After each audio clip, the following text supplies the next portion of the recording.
ತರಿಲ್ಲ ನಮಸ್ಕಾರಗಳು.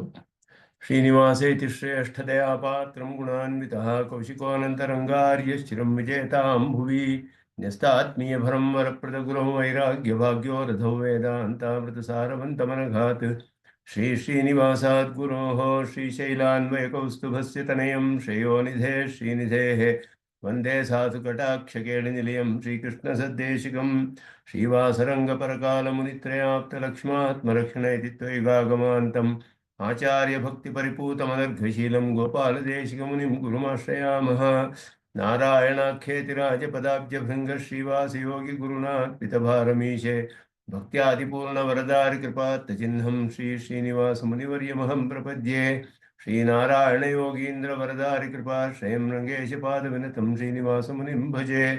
श्रीमान् वेङ्कटनाथार्य कवितार्क्य केसरी वेदान्ताचार्यवर्यो मे सन्निधत्तां सदा हृदि यो नित्यमच्युतपदाम्बुजयुग्मरुक्मव्यामोहतस्तरितराणि तृणाय मेने अस्मद्गुरोर्भगवतोऽस्य देकसिन्धो रामानुजस्य चरणौ चरणं प्रपद्ये।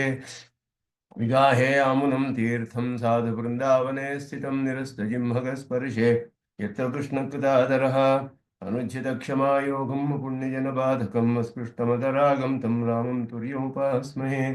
नाथेन मुनिनाथेन भवेयं नाथवानहं यस्य नैगमिकं तत्त्वं हस्तामलकथाङ्गतं यस्य सारस्वतस्रोतो वकुलामोदवासितं श्रुतीनां श्रमायालं शठारिं तमुपास्महे। वन्दे वैकुण्ठसेनान्यं देवं सूत्रवती सखं यद्वेत्र शिखरस्पन्दे विश्वमेतद्व्यवस्थितं सह धर्मचरीं शौरेः सम्मन्त्रितजगद्धितामनुग्रहमयीं वन्दे नित्यमज्ञातनिग्रहां ममप्याद्यं गुरुं वन्दे कमलाग्रहमेधिनं प्रवक्ता छन्दसां वक्ता पञ्चरात्रस्य स्वयं वसुदेवसुतं देवं कंसचाणूरमर्दनं देवकी परमानन्दं कृष्णं वन्दे जगद्गुरुं पार्थाय प्रतिबोधितां भगवता नारायणेन स्वयं व्यासेन ग्रथितां पुराणमुनिना मध्ये महाभारतम् अद्वैतामृतवर्षिणीं भगवतीमष्टादशाध्यायिनीं अम्ब त्वामनुसन्दधामि भगवद्गीते भवद्वेषिणीं यत्पदाम्भोरुहध्यानविध्वस्ता शेषकल्मषः वस्तुतामुपयातोऽहं यामुनेयं नमामि तम् इति परिपृढो यद्गीतानामतर्षेदञ्जसा निगमपरिषन्नेदीयां संनिरामयमाशयं जननपदवी यातायातश्रमापहरां धियं जनेतु समे देवः श्रीमान् धनञ्जय सारथिः सन्तः सारलिहः चित्ततमः प्रमथिनीमिमां भजन्तु भगवद्गीता भाष्यतात्पर्यचन्द्रिकाम्। रामानुजाय नमः। निगमान्त महादेशिकाय नमः। ಪವಿತ್ರವಾದ ದಿನ. ನಮ್ಮ ತಂದೆಯವರ ಆಚಾರ್ಯರಾದ ಶ್ರೀ ಕೃಷ್ಣದಾತಾಚಾರ್ಯ ಸ್ವಾಮಿಗಳವರ ತಿರುನಕ್ಷತ್ರ. ಅವರ ಒಂದು ಪವಿತ್ರ ಸ್ಮರಣೆಯನ್ನು ಮಾಡಿಕೊಳ್ಳೋದು ನಮಗೆ ಬಹಳ ಪ್ರಯೋಜನವಾದದ್ದು. ಇಂದು ಅಂತಹ ವೀತರಾಗರ ಸ್ಮರಣೆಯೇ ನಮಗೆ ಮನಃಶುದ್ಧಿಯನ್ನು ಉಂಟು ಮಾಡುತ್ತೆ ಅಂತ ಪತಂಜಲಿಗಳು ಸೂತ್ರದಲ್ಲಿ ಹೇಳ್ತಾರೆ. ವೀತರಾಗ ವಿಷಯಂ ವಾಚಿತ್ತಂ ಅಂತ ಹೇಳ್ಬಿಟ್ಟು ಅವರ ಒಂದು ಪವಿತ್ರವಾದ ಸ್ಮರಣೆಯೇ ಮನಃಶುದ್ಧಿಯನ್ನು ಉಂಟು ಮಾಡುತ್ತೆ. ಅದರಲ್ಲಿಯೂ ಜಯನಗರದ ಸ್ವಾಮಿ ಅಂತಾನೆ ಪ್ರಸಿದ್ಧರಾಗಿದ್ದರು. ಬಹಳ ಸರಳರು, ಬಹಳ ಸುಲಭರು, ಅತ್ಯಂತ ವಿರಕ್ತರು. ಅವರ ಜ್ಞಾನ ಅನುಷ್ಠಾನ ಎಲ್ಲವೂ ಅದ್ಭುತವಾಗಿತ್ತು. ನಮ್ಮ ತಂದೆಯವರು ಅವರಲ್ಲಿ ಪೂರ್ಣವಾಗಿ ಎಲ್ಲ ಕಾಲಕ್ಷೇಪ ಮಾಡಿದರು. ಅವರು ಶ್ರೀನಿವಾಸ ಮಹಾದೇಶಿಕನಂತ ಪೌಂಡ್ರಿಕಪುರ ಮಾಂಡವನಂತ ಪ್ರಸಿದ್ಧರಾಗಿದ್ದ ಪೌಂಡರೀಕಪುರಂ ಆಶ್ರಮದಲ್ಲಿ ಶ್ರೀರಂಗದಲ್ಲಿ ಹೋಗಿ ಅಲ್ಲಿ ಅವರಲ್ಲಿ ಅನೇಕ ವರ್ಷಗಳ ಕಾಲ ಎಲ್ಲ ಗ್ರಂಥಗಳ ಕಾಲಕ್ಷೇಪಗಳನ್ನು ಮಾಡಿಕೊಂಡು ಬಂದರು. ಇಲ್ಲಿ ಅನೇಕ ಪ್ರಖ್ಯಾತ ವಿದ್ವಾಂಸರುಗಳಿಗೆಲ್ಲ ಅವರು ಆಚಾರ್ಯರು. ಅಲ್ಲಿ PG ಶ್ರೀನಿವಾಸನ್ ಅಂತ ಇದ್ದರು. ಮತ್ತು ಸೋಹತ್ತೂರು ರಾಮಾನುಜನ್ ಸ್ವಾಮಿಗಳು ನಿಮಗೆಲ್ಲ ಚೆನ್ನಾಗಿ ಗೊತ್ತು. ಇವರೆಲ್ಲ ನಮ್ಮ ತಂದೆಯವರೆಲ್ಲವೂ ಕೂಡ ಅವರಿಗೆ ಶಿಷ್ಯರಾಗಿದ್ದರು. ಅನೇಕ ಪ್ರಸಿದ್ಧರಾದ ವಿದ್ವಾಂಸರುಗಳು. ವಿಶೇಷವಾಗಿ ತಿರುಕುಡಂದೆ ಆಂಡನ್ ಸ್ವಾಮಿಗಳಿಗೆ ಅವರಲ್ಲಿ ಬಹಳ ಗೌರವವಿತ್ತು. ಅವರನ್ನು ಕೇಳಿದ್ರಂತೆ ಯಾರೋ, ಯಾಕೆ ನೀವು ಆಗಾಗ ಬೆಂಗಳೂರಿಗೆ ಹೋಗ್ತೀರಲ್ಲ ಅಂತ ಹೇಳ್ಬಿಟ್ಟು ಅವ್ರು ಹೇಳಿದ್ರಂತೆ, ಅಲ್ಲಿ ಕೃಷ್ಣದಾತಾಚಾರ್ಯ ಸ್ವಾಮಿಗಳಿದ್ದಾರೆ ಅಂತ, ಅದಕ್ಕೋಸ್ಕರ ಹೋಗ್ತೀನಿ ಅಂತ ಹೇಳಿದ್ರಂತೆ. ಹಾಗೆ ಅದೇ ರೀತಿಯಲ್ಲಿ ಅವರು ತಿರುಕುಳಲೆ ಆಂಡವನ್ ಸ್ವಾಮಿಗಳ ಉಪನ್ಯಾಸಕ್ಕೆ ಬಂದು ಕೂತ್ಕೊಂಡ್ಬಿಟ್ರೆ ಸ್ವಾಮಿಗಳು ಅವ್ರಿಗೆ ಹೇಳೋರಂತೆ, ನೀರು ಎದಕ್ಕೆ ಏನು ಕೈ ತಾರಕರೀರು ಬಂದು ಅಂತ ಹೇಳ್ಬಿಟ್ಟು, ನಿಮ್ಮಂಥ ವಿದ್ವಾಂಸರು ಬಂದು ಕೂತ್ಕೊಂಡ್ಬಿಟ್ರೆ ನಾ ಹೇಗೆ ಉಪನ್ಯಾಸ ಮಾಡಲಿ ಅಂತ ಹೇಳೋರಂತೆ ಅವರು. ಅಂತಹ ಗೌರವ ಇತ್ತು ಅವರಿಗೆ. ಅವ್ರು ಹೇಳಿದ್ರಂತೆ ಸ್ವಾಮಿಗಳು ಒಂದ್ಸತಿ ತಿಳ್ಕೊಂಡನೆ ಸ್ವಾಮಿಗೆ, ನಿಮ್ಮ ಉಪನ್ಯಾಸಕ್ಕೆ 1000 ಜನ ಬರ್ತಾರೆ, ನಮ್ಮ ಕಾಲಕ್ಷೇಪಕ್ಕೆ 3-4 ಜನ ಬರ್ತಾರೆ ಅಷ್ಟೇ ಅಂತ ಹೇಳಿದ್ರಂತೆ. ಅದಕ್ಕೆ ತಿರುಕುಡಂದೆ ಆಡನ್ ಸ್ವಾಮಿ ಹೇಳಿದ್ರಂತೆ, ನೀವು ವಜ್ರದ ವ್ಯಾಪಾರಿ ಸ್ವಾಮಿ ಅದಕ್ಕೆ ಅಂತ ಹೇಳಿದ್ರಂತೆ. ಹಾಗೆ ಅತ್ಯಂತ ವಿಶೇಷವಾದ ಅರ್ಥಗಳನ್ನು ಉಪದೇಶ ಮಾಡೋರು ಕಾಲಕ್ಷೇಪಗಳಲ್ಲಿ. ಆಳವಾದ ಜ್ಞಾನ. ಅವರ ಒಂದೊಂದು ಗ್ರಂಥವೂ ಅದ್ಭುತವಾಗಿದೆ. ಅದರಲ್ಲಿಯೂ ಅವರಿಗೆ ಎಷ್ಟು ನಿಷ್ಪಕ್ಷಪಾತಿತ್ವ ಮತ್ತು ಸರಳತೆ, ಬಾಲ್ಯನ ತಿಷ್ಠಾಸೇತ್ ಅಂತ ಇದ್ದ ಹಾಗೆ ಇದ್ದರು. ಅದು ಅನೇಕ ಕಡೆ ನೋಡಬಹುದು. ನಮ್ಮ ತಂದೆಯ ವಿಷಯದಲ್ಲಿ ಬಹಳ ಅವರಿಗೆ ಪ್ರೀತಿ ಗೌರವಗಳು ಕೂಡ ಇತ್ತು. ಶ್ರೀಭಾಷ್ಯದ ಮೇಲೆ ಒಂದು ಅದ್ಭುತವಾದ ಗ್ರಂಥ ಬರೆದರು, ಅಧಿಕರಣ ಸಾರಾವಳಿಯನ್ನು ಆಧರಿಸಿ ಶ್ರೀಭಾಷ್ಯಾಮೃತ ಸಾರ ಅಂತ ಹೇಳಿಬಿಟ್ಟು. ಆ ಗ್ರಂಥವನ್ನು ಬರೆದು ನಮ್ಮ ತಂದೆಗೆ ಹತ್ರ ಕೊಟ್ಟಿದ್ದಾರೆ. ನೀವು ಇದನ್ನು ಓದಿ ನನಗೆ ಒಂದು ಮುನ್ನುಡಿ ಕೊಡಬೇಕು ಅಂತ ಹೇಳಿಬಿಟ್ಟು. ಆ ಗ್ರಂಥದಲ್ಲಿ ಸ್ವಾಮಿಗಳು ಬರೀತಾರೆ. ಅದರಲ್ಲಿ ಅವರ ಒಂದು ಭಿನ್ನಹ ಅಂತ ಆರಂಭದಲ್ಲಿ ಬರೆಯುವಾಗ ಸುರೇಶ್ವರಾಚಾರ್ಯರ ಒಂದು ಶ್ಲೋಕವನ್ನು ಉದಾಹರಿಸ್ತಾರೆ. ಅದು ಹೇಳುವಾಗ, ಖ್ಯಾತಿ ಲಾಭ ಪೂಜಾರ್ಥಂ ಗ್ರಂಥೋ ಅಸ್ಮಾಭಿಃ ಉದೀರ್ಯತೆ ಸ್ವಬೋಧ ಪರಿಶುದ್ಧ್ಯರ್ಥಂ ಬ್ರಹ್ಮವಿದ್ ನಿಕಷಾಶ್ಮಸು ಅಂತ ಹೇಳ್ಬಿಟ್ಟು. ನಿಕಷಾಶ್ಮ ಅಂದರೆ ಒರೆಗಲ್ಲು ಅಂತ ಅರ್ಥ. ನಿಕಷ ಅಶ್ಮ ಒರೆಗಲ್ಲು. ಚಿನ್ನವನ್ನು ಒರೆಗಲ್ಲಿಗೆ ಉಜ್ಜಿ ಹೇಗೆ ಅದು ಚೆನ್ನಾಗಿದೆಯೇ ಇಲ್ವೇ ಅಂತ ನೋಡ್ತಾರಲ್ಲ, ಹಾಗೆ ಬ್ರಹ್ಮವಿತ್ತುಗಳು ಅನ್ನುವಂತಹ ಒರೆಗಲ್ಲಿಗೆ ಉಜ್ಜಿ ನನ್ನ ಗ್ರಂಥವನ್ನು ಪರೀಕ್ಷೆ ಮಾಡಿಸಿ ಸರಿಯಾಗಿದೆಯಾ ಅಂತ ಅವ್ರು ಹೇಳಿ, ಏನಾದರೂ ದೋಷಗಳಿದ್ರೆ ನಾನು ಶುದ್ಧಿ ಮಾಡ್ಕೊಳ್ಳೋಕ್ಕೋಸ್ಕರ ಸ್ವಬೋಧ ಪರಿಶುದ್ಧ್ಯರ್ಥಂ, ನನಗೆ ತಿಳಿದಿರೋದು ಸರಿಯಾಗಿದೆಯೇ ಇಲ್ಲವೇ ಪರೀಕ್ಷೆ ಮಾಡೋಕ್ಕೋಸ್ಕರ ಈ ಗ್ರಂಥವನ್ನು ನಾನು 2 ಬ್ರಹ್ಮವಿತ್ತುಗಳಿಗೆ ಕೊಟ್ಟೆ. ಒಬ್ಬರು ರಂಗಪ್ರಿಯ ಸ್ವಾಮಿಗಳು, ಇನ್ನೊಬ್ಬರು ಆನಂದರಂಗಾಚಾರ್ಯರು ಅಂತ ಬರೀತಾರೆ ಭಿನ್ನಹದಲ್ಲಿ. ಅವರ ಶಿಷ್ಯರ ವಿಷಯದಲ್ಲಿ ಅಷ್ಟು ಅವರಿಗೆ ಗೌರವವಿತ್ತು. ಅದರಲ್ಲಿಯೂ ಉತ್ಕೃಷ್ಟವಾದ ಗ್ರಂಥ ಶ್ರೀಭಾಷ್ಯಾಮೃತ ಸಾರ. ಅದರ ಬಗ್ಗೆ ನಮ್ಮ ತಂದೆಯನ್ನು ಕೇಳಿ ಬರೆಸಿಕೊಂಡು ಅದಕ್ಕೆ ಬರೀತಾರವರು. ಇವರು ಬ್ರಹ್ಮವೇತ್ರಗಳಾದ ಇವರುಗಳು ನನ್ನ ಕೋರಿಕೆಯಂತೆ ಶ್ರಮವಹಿಸಿಕೊಟ್ಟ ವಿದ್ವತ್ಪೂರ್ಣ ಮುನ್ನುಡಿಗಳಿಗೆ ಹೃತ್ಪೂರ್ವಕವಾದ ಅಭಿನಂದನೆಯನ್ನು ಅರ್ಪಿಸ್ತೇನೆ ಅಂತ ಬರೀತಾರವರು. ಅಂದರೆ ಅವರ ಆಚಾರ್ಯರ ಒಂದು ಆತ್ಮಗುಣ ಹೇಗಿತ್ತು ಅಂತ ನಮಗೆ ತಿಳಿಯುತ್ತೆ ಅದನ್ನೆಲ್ಲ ನೋಡಿದ್ರೆ. ಅಂತಹ ದೊಡ್ಡ ಆಚಾರ್ಯರು. ಅನೇಕರಿಗೆ ಅವರು ಪಂಚ ಸಂಸ್ಕಾರವನ್ನು ಪ್ರಪತ್ತಿಯನ್ನೆಲ್ಲ ಮಾಡಿ ಆಚಾರ್ಯರು ಕೂಡ ಆಗಿದ್ದರು. ಅವರ ಒಂದು ಪುಣ್ಯ ಸ್ಮರಣೆಯೊಂದಿಗೆ ಇಂದು ಕಾಲಕ್ಷೇಪವನ್ನು ಆರಂಭಿಸೋಣ ಅಂತ ಹೇಳಿ 2 ಮಾತುಗಳನ್ನು ಅವರ ಬಗ್ಗೆ ನೆನೆಸ್ಕೊಳ್ಳೋಣ ಅಂತ ಅನ್ನಿಸ್ತು. ನಮ್ಮ ತಂದೆ ಬಗ್ಗೆ ಅವರಿಗೆ ಬಹಳ ಗೌರವ. ಇನ್ನೊಂದು ಗ್ರಂಥಕ್ಕೆ ನಮ್ಮ ತಂದೆಗೆ ಅವರು ಮುನ್ನುಡಿಯನ್ನು ಬರ್ಕೊಟ್ಟಾಗ ನಮ್ಮ ತಂದೆಯ ಬಗ್ಗೆ ಬಹಳ ಪ್ರಶಂಸೆ ಮಾಡಿ ಬರೆದಿದ್ರಂತೆ.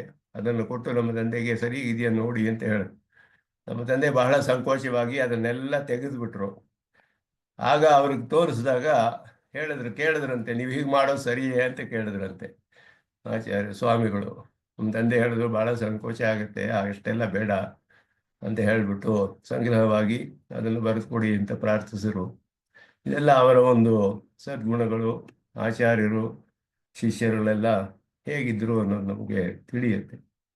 ಅವರ ಒಂದು ಸ್ವಲ್ಪ ಪುಣ್ಯ ಸ್ಮರಣೆಯೊಂದಿಗೆ ಇದು ಆರಂಭಿಸೋಣ. ಇದರಲ್ಲಿ ಗುರು ಶಿಷ್ಯರ ಪ್ರೀತಿ ವಾತ್ಸಲ್ಯ ಚೆನ್ನಾಗಿ ಗೊತ್ತಾಗುತ್ತೆ. ಅದ್ಭುತವಾಗಿತ್ತು ಅವ್ರದ್ದು.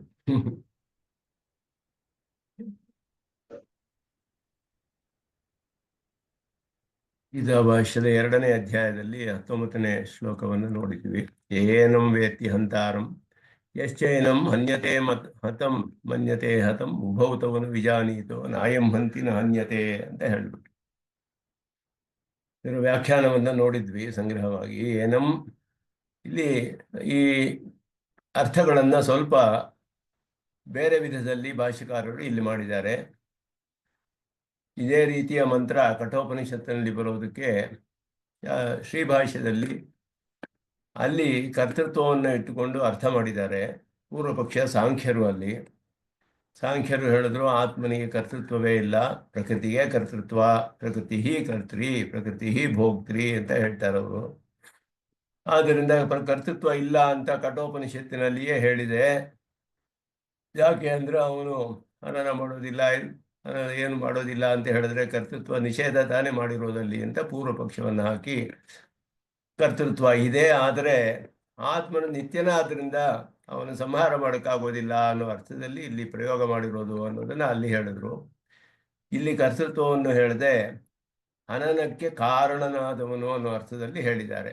ಅದನ್ನೇ ಸ್ವಾಮಿ ದೇಶಿಕನ್ ವಿಸ್ತಾರವಾಗಿ ಸಮರ್ಥನೆ ಮಾಡ್ತಾರೆ, ಹೇಗೆ ಇಲ್ಲಿ ಮಾಡಿರೋದು ಸರಿ ಅಂತ ಹೇಳ್ಬಿಟ್ಟು. ಹಾಗೆ ಶಂಕರ ಭಾಷ್ಯದಲ್ಲಿಯೂ ಕರ್ತೃತ್ವವನ್ನು ಇಟ್ಟುಕೊಂಡೇ ವ್ಯಾಖ್ಯಾನ ಮಾಡಿರೋದು ಈ ಶ್ಲೋಕಕ್ಕೆ.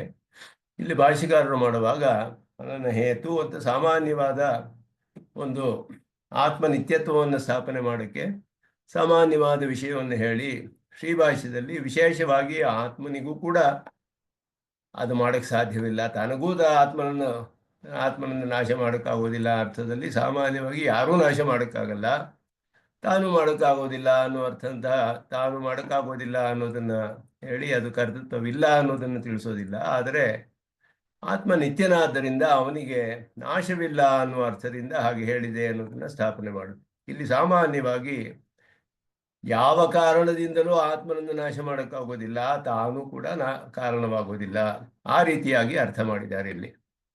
ಅದನ್ನ ವ್ಯಾಖ್ಯಾನದಲ್ಲಿ ತಿಳಿಸ್ತಾರೆ.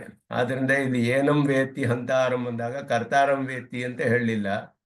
ಏನಂ ಮುಕ್ತ ಸ್ವಭಾವಂ ಆತ್ಮಾನಂ ಪ್ರತಿ ಹಂತಾರಂ ಹನನ ಹೇತುಂ ಕಮಪಿ ಅಹಾಮನ್ಯತೆ ಅಂತ ಅರ್ಥ ಮಾಡಿದ್ರು. ಹನನಕ್ಕೆ ಕಾರಣನಾದವನು ಯಾರಾದರೂ ಕಾರಣ ಅಂತ ತಿಳಿದ್ರೆ, ಹನನ ಮಾಡುವವನು ಹನನ ಹೇತುಂ, ಹನನಕ್ಕೆ ಇವನು ಕಾರಣ ಅಂತ ತಿಳಿದ್ರೆ, ಯಶ್ಚೈನಂ ಕೇನಾಪಿ ಹೇತುನಾ ಹತಂ ಮನ್ಯತೆ, ಅಥವಾ ಯಾರಾದರೂ ಯಾವುದೋ ಒಂದು ಕಾರಣದಿಂದ ಇವನು ಸಂಹಾರ ಮಾಡಲ್ಪಟ್ಟ ಅಂತ ತಿಳಿದ್ರು ಕೂಡ ಅದು ಸರಿಯಾಗಿ ತಿಳಿಲಿಲ್ಲ. ತಾವುಭೌ ನ ವಿಜಾನೀತಃ ಉಕ್ತೈ ಹೇತುಭಿಃ ಅಸ್ಯ ನಿತ್ಯತ್ವಾತ್ ಏನಂ ಅಯಂ ಹನನ ಹೇತು ನ ಹಂತಿ ಅಂತ ಇನ್ನೊಂದು ಪಾಠ. ನಿತ್ಯತ್ವಾದೇವ ಅಯಂ ಹನನ ಹೇತು ನ ಏನಂ ಹಂತಿ ಅನ್ನೋದು ಇನ್ನೊಂದು ಪಾಠ. ಅತಃ ಏವಚ ಅಯಮಾತ್ಮ ನ ಹನ್ಯತೆ. ಆದ್ದರಿಂದ ನಿತ್ಯನಾದ್ದರಿಂದ ಅವನು ಯಾವುದೂ ಕೂಡ ಹನನ ಮಾಡುವುದಕ್ಕೆ ಕಾರಣವಾಗುವುದಿಲ್ಲ, ಇವನು ಕೂಡ ಕಾರಣವಾಗುವುದಿಲ್ಲ. ಆದ್ದರಿಂದ ಆತ್ಮನು ಸಂಹಾರ ಮಾಡಲ್ಪಡೋದಿಲ್ಲ, ಅವನಿಗೆ ಸಂಹಾರ ಅನ್ನೋದು ಇಲ್ಲ, ಅವನಿಗೆ ನಾಶವಿಲ್ಲ. ಹಂತಿಧಾತು ಅಪಿ ಆತ್ಮಕರ್ಮಕಃ, ನಾನು ಮಾಡೋದು ಅಂತ ಅರ್ಥ. ಇಲ್ಲಿ ಹಂತಿಧಾತು ಅನ್ನೋದು ತಾನು ಮಾಡೋ ಕೆಲಸದನ್ನ ತಾನು ಮಾಡೋದನ್ನ ತೋರಿಸುತ್ತೆ, ಆತ್ಮನನ್ನೇ ಕರ್ಮವಾಗಿ ಹೊಂದಿದೆ. ಇಲ್ಲಿ ಹನನ ತನ್ನನ್ನು ನಾಶ ಮಾಡ್ತಾನೆ ಅಂದ್ರೆ ಆತ್ಮನನ್ನೇ ನಾಶ ಮಾಡ್ತಾ, ಆತ್ಮನೇ ಕರ್ಮ ಅಲ್ಲಿ. ಆದರೆ ಇಲ್ಲಿ ಶರೀರ ವಿಯೋಗ ಕರ್ಣವಾಚಿ, ಶರೀರವನ್ನು ಬೇರ್ಪಡಿಸುವುದನ್ನ ತಿಳಿಸುತ್ತೆ. ಇಲ್ಲಿ ಅಂತಿಧಾತುವು ಆತ್ಮನನ್ನೇ ಕರ್ಮವಾಗಿ ಹೊಂದಿದ್ರು. ಆತ್ಮ ನಿತ್ಯನಾದ್ದರಿಂದ ಆತ್ಮನಿಗೆ ಮರಣ ಅಂತ ಹೇಳೋದು ಏನು ಅಂದ್ರೆ ಶರೀರ ವಿಯೋಗ, ಆ ಶರೀರ ವಿಯೋಗ ಮಾಡುವುದನ್ನ ಸೂಚಿಸುತ್ತೆ ಇಲ್ಲಿ. ಅದು ಅಲ್ಲಿ ಶಾಸ್ತ್ರದಲ್ಲಿ ಹೇಳುವಾಗ ನಹಿಂಸ್ಯಾತ್ ಸರ್ವಭೂತಾನಿ ಬ್ರಾಹ್ಮಣ ನ ಹಂತವ್ಯ ಮೊದಲಾದ್ದು ಹೇಳಲ್ಪಟ್ಟಿದೆ. ಇಲ್ಲಿ ಹನನವು ನಿಷೇಧಿಸಲ್ಪಟ್ಟಿದೆ, ಹಿಂಸೆ ಮಾಡಬಾರ್ದು, ಅವರನ್ನ ಸಂಹಾರ ಮಾಡಬಾರ್ದು ಮೊದಲಾದ್ದೆಲ್ಲ ನಿಷೇಧ ಮಾಡಿದೆ.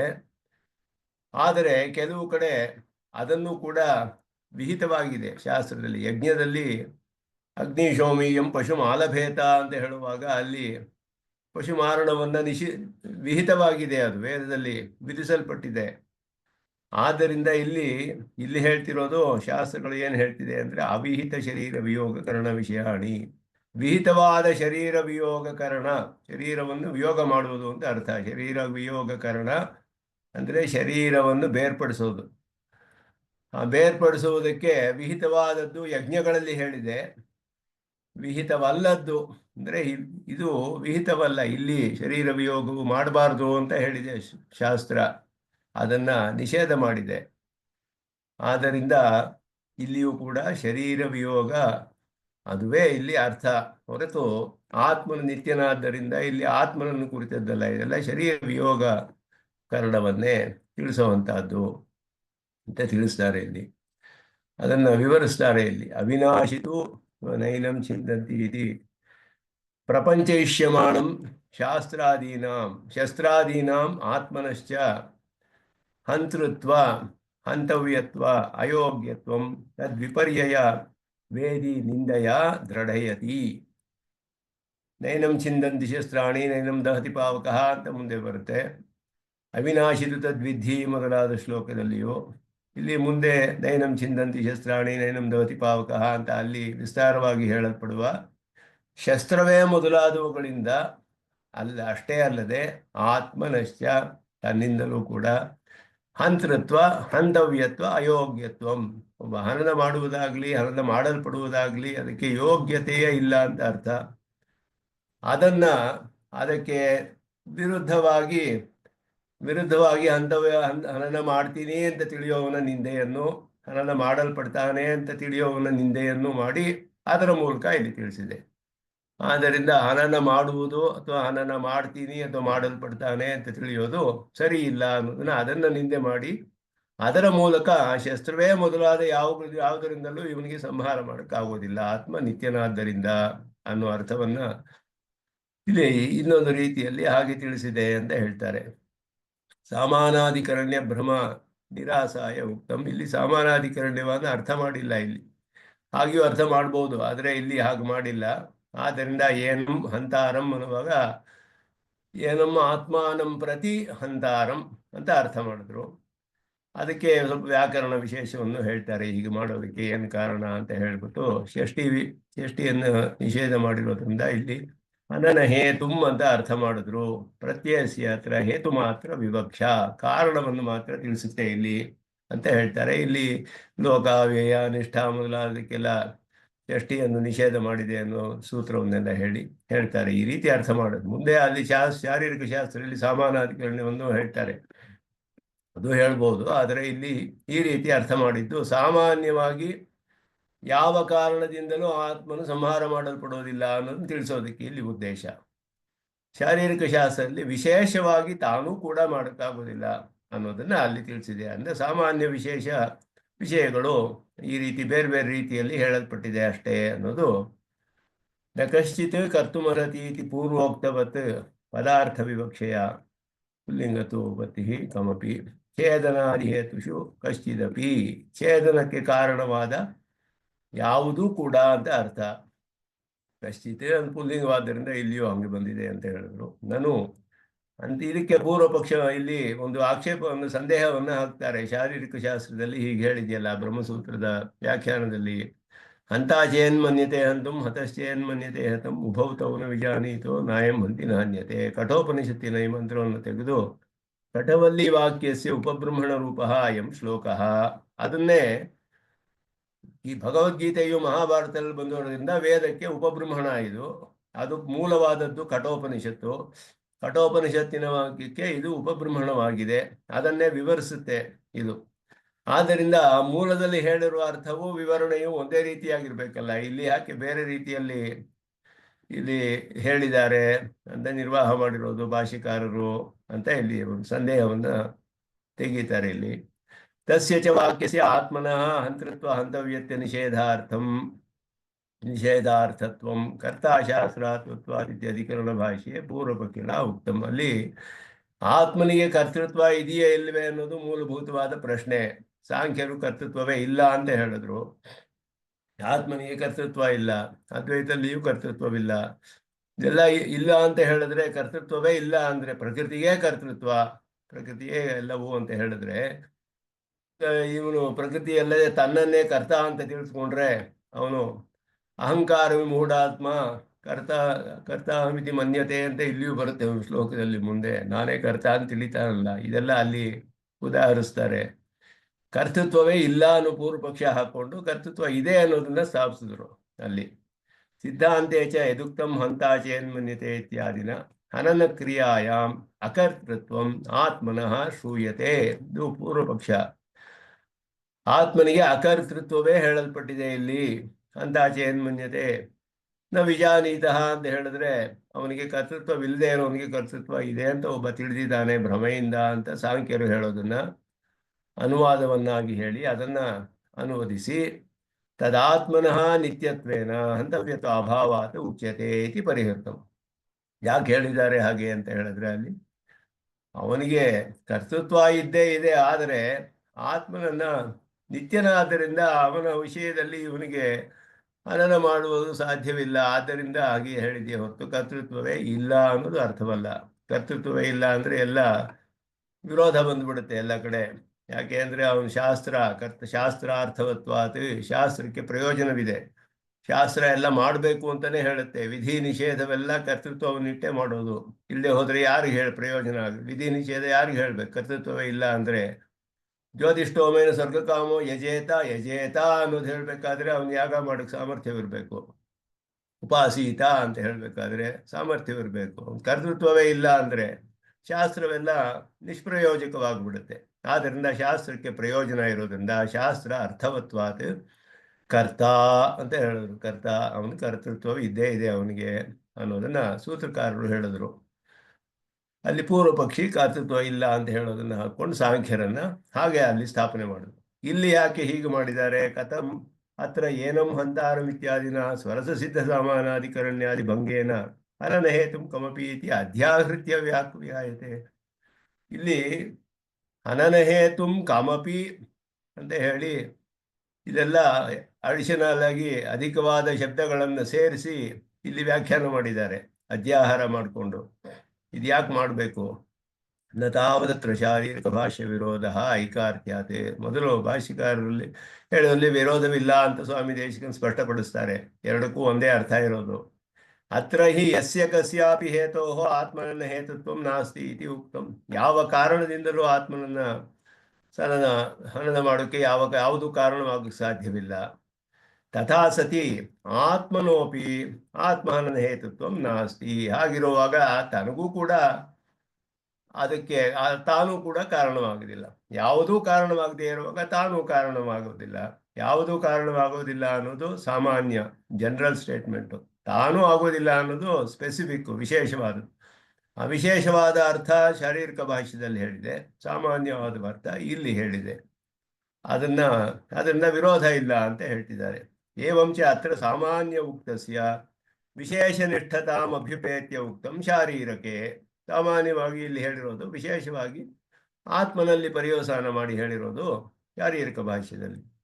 ನ ತತ್ರ ಸಾಮಾನಾಧಿಕರಣ್ಯ ಅಭ್ಯುಪಗಮಃ ಆತ್ಮನಃ ಹಂತಾರಂ ಇತಿ ವೈಯಧಿಕರಣ್ಯೇಪಿ ಫಲಿತೋಕ್ತೆ. ಯಾಕೆ ಅಂದರೆ ಆ ಸಾಮಾನ್ಯಾಧಿಕರಣ್ಯ ಯಾಕೆ ಒಪ್ಕೊಳ್ಳಿಲ್ಲ ಅಂದರೆ ಆತ್ಮನಃ ಹಂತಾರಂ ಅಂತ ಕೂಡ ಬೇರೆ ಬೇರೆ ಅಧಿಕರಣದಲ್ಲಿಯೂ ಹೇಳ್ಬೋದು. ಆತ್ಮನ ಹನನ ಮಾಡುವವನು, ಆತ್ಮನನ್ನು ಹನನ ಮಾಡುವವನು ಅಂತ ಹೇಳುವಾಗ ಇದೆರಡು ಬೇರೆ ಬೇರೆ ವಿಭಕ್ತಿ ಆಯಿತು. ಆತ್ಮನಃ ಹಂತಾರಂ ಅಂತ ಹೇಳ್ಬಿಟ್ಟು ಅದು ವೈಯಧಿಕರಣ ಅಂತ ಹೇಳೋದು.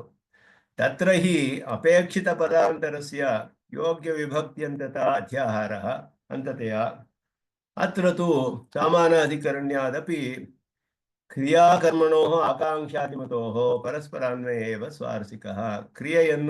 ಕ್ರಿಯೆಗೂ ಕರ್ಮಕ್ಕೂ, ಕರ್ಮ ಅಂದರೆ ಆಬ್ಜೆಕ್ಟ್ ಆಫ್ ಆಕ್ಷನ್, ಕ್ರಿಯಾ ಅಂದರೆ ಆಕ್ಷನ್, ಕರ್ಮಪದ ಅಂದರೆ ಆಬ್ಜೆಕ್ಟ್ ಆಫ್ ಆಕ್ಷನ್. ಕರ್ಮಕ್ಕೂ ಕ್ರಿಯೆಗೂ ಆಕಾಂಕ್ಷೆ ಅದಿರೋ ಸ್ವರಸವಾಗಿ ಹೇಳಬೇಕಾದ್ರಿಂದ ಕಾರಣವನ್ನಾಗಿ ಹೇಳಿದೆ, ಪರಸ್ಪರವಾಗಿ ಅನ್ವಯ ಮಾಡಿದ್ದಾರೆ ಅಂತ ಹೇಳಿದ್ರು. ಸಾಮಾನ್ಯ ವಿಷಯತ್ವೇಚ ಪ್ರಕರಣ ಔಚಿತ್ವ. ಪ್ರಕರಣಕ್ಕೆ ಉಚಿತವಾದ್ದರಿಂದ ಸಾಮಾನ್ಯವಾಗಿ ಆತ್ಮನ ನಿತ್ಯತ್ವವನ್ನೇ ಇಲ್ಲಿ ಹೇಳ್ತಾ ಇರೋದು. ವಿಶೇಷವಾದ ಅರ್ಥ ಮುಂದೆ ಹೇಳ್ತಾರೆ ಇನ್ನು ಕೆಲವು ಶ್ಲೋಕಗಳಲ್ಲಿ. ಆದ್ದರಿಂದ ಇಲ್ಲಿ ಸಾಮಾನ್ಯವಾಗಿ ಅರ್ಥವನ್ನು ಹೇಳಿದ್ದಾರೆ. ಆತ್ಮನಃ ಹಂತೃತ್ವ ನಿಷೇಧ ರೂಪ ವಿಶೇಷ ಉಪಸಂಹಾರಸ್ತು ವೇದಾವಿನಾಶನಂ ನಿತ್ಯಂ ಇತಿ ಶ್ಲೋಕೆ ಭವಿಷ್ಯತಿ. ಮುಂದೆ ಬರುತ್ತೆ ವೇದಾವಿನಾಶನಂ ನಿತ್ಯಂ ಅಂತ ಹೇಳೋ ಶ್ಲೋಕದಲ್ಲಿ ಅವನಿಗೆ ಇಲ್ಲಿ ವಿಶೇಷವಾಗಿ ಆ ಅರ್ಥವೆಲ್ಲ ಬರುತ್ತೆ. ಆದ್ದರಿಂದ ಇಲ್ಲಿ ಸಾಮಾನ್ಯವಾಗಿ ಹೇಳಿದ್ದಾರೆ. ತಸ್ಮಾತ್ ಅಯಮಪಿ ಶಬ್ದಸ್ಯ ಭಿನ್ನಾರ್ಥತ್ವಾದಿ ನ ದೋಷಾಯ. ಬೇರೆ ರೀತಿ ಅರ್ಥ ಮಾಡಿದ್ರು ದೋಷವಿಲ್ಲ ಇದರಲ್ಲಿ.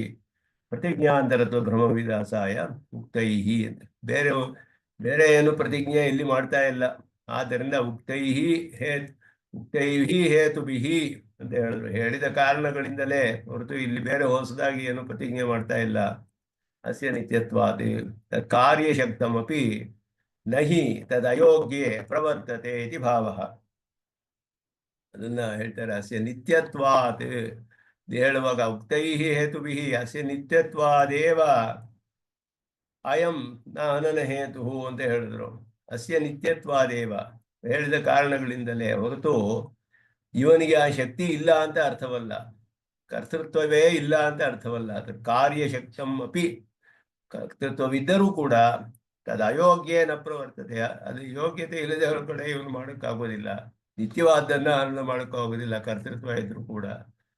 ಅದನ್ನ ಇಲ್ಲಿ ತಿಳಿಸ್ತಾ ಇದ್ದಾರೆ ಅಂತ ಹೇಳಿ ಏನು ಮಿತಿ ಪೂರ್ವವಾಕ್ಯ ಅದು ಅನುಷ್ಕರ್ಷ್ಯ ಉಕ್ತಂ ಅತಯೇವ ಅಯೋಗ್ಯತೆಯ ಹೇತು ಅಭಾವೇ ತತ್ಕ್ರಿಯಾ ವಿಷಯತ್ವ ರೂಪ ಫಲಾಭಾವ ಇತಿ ಭಾವ. ಅದರಿಂದ ಕಾರಣವಿಲ್ಲದೆ ಇದ್ರೆ ಕಾರ್ಯವಿರೋದಿಲ್ಲ. ಹೇತು ಅಭಾವ ಅಯೋಗ್ಯತೆಯ ಹೇತು ಅಭಾವೇ, ಅಲ್ಲಿ ಆ ಯೋಗ್ಯತೆಯೇ ಇಲ್ಲ ಅಲ್ಲಿ ಮಾಡೋದಕ್ಕೆ, ಆದ್ದರಿಂದ ಹೇತುವೇ ಇಲ್ಲ, ಕಾರಣವೇ ಇಲ್ಲದೆ ಇರೋವಾಗ ಆ ಕ್ರಿಯೆ ಅನ್ನೋದು ಕಾರ್ಯ, ಕಾರಣದಿಂದ ಕಾರ್ಯ ಆಗಬೇಕು.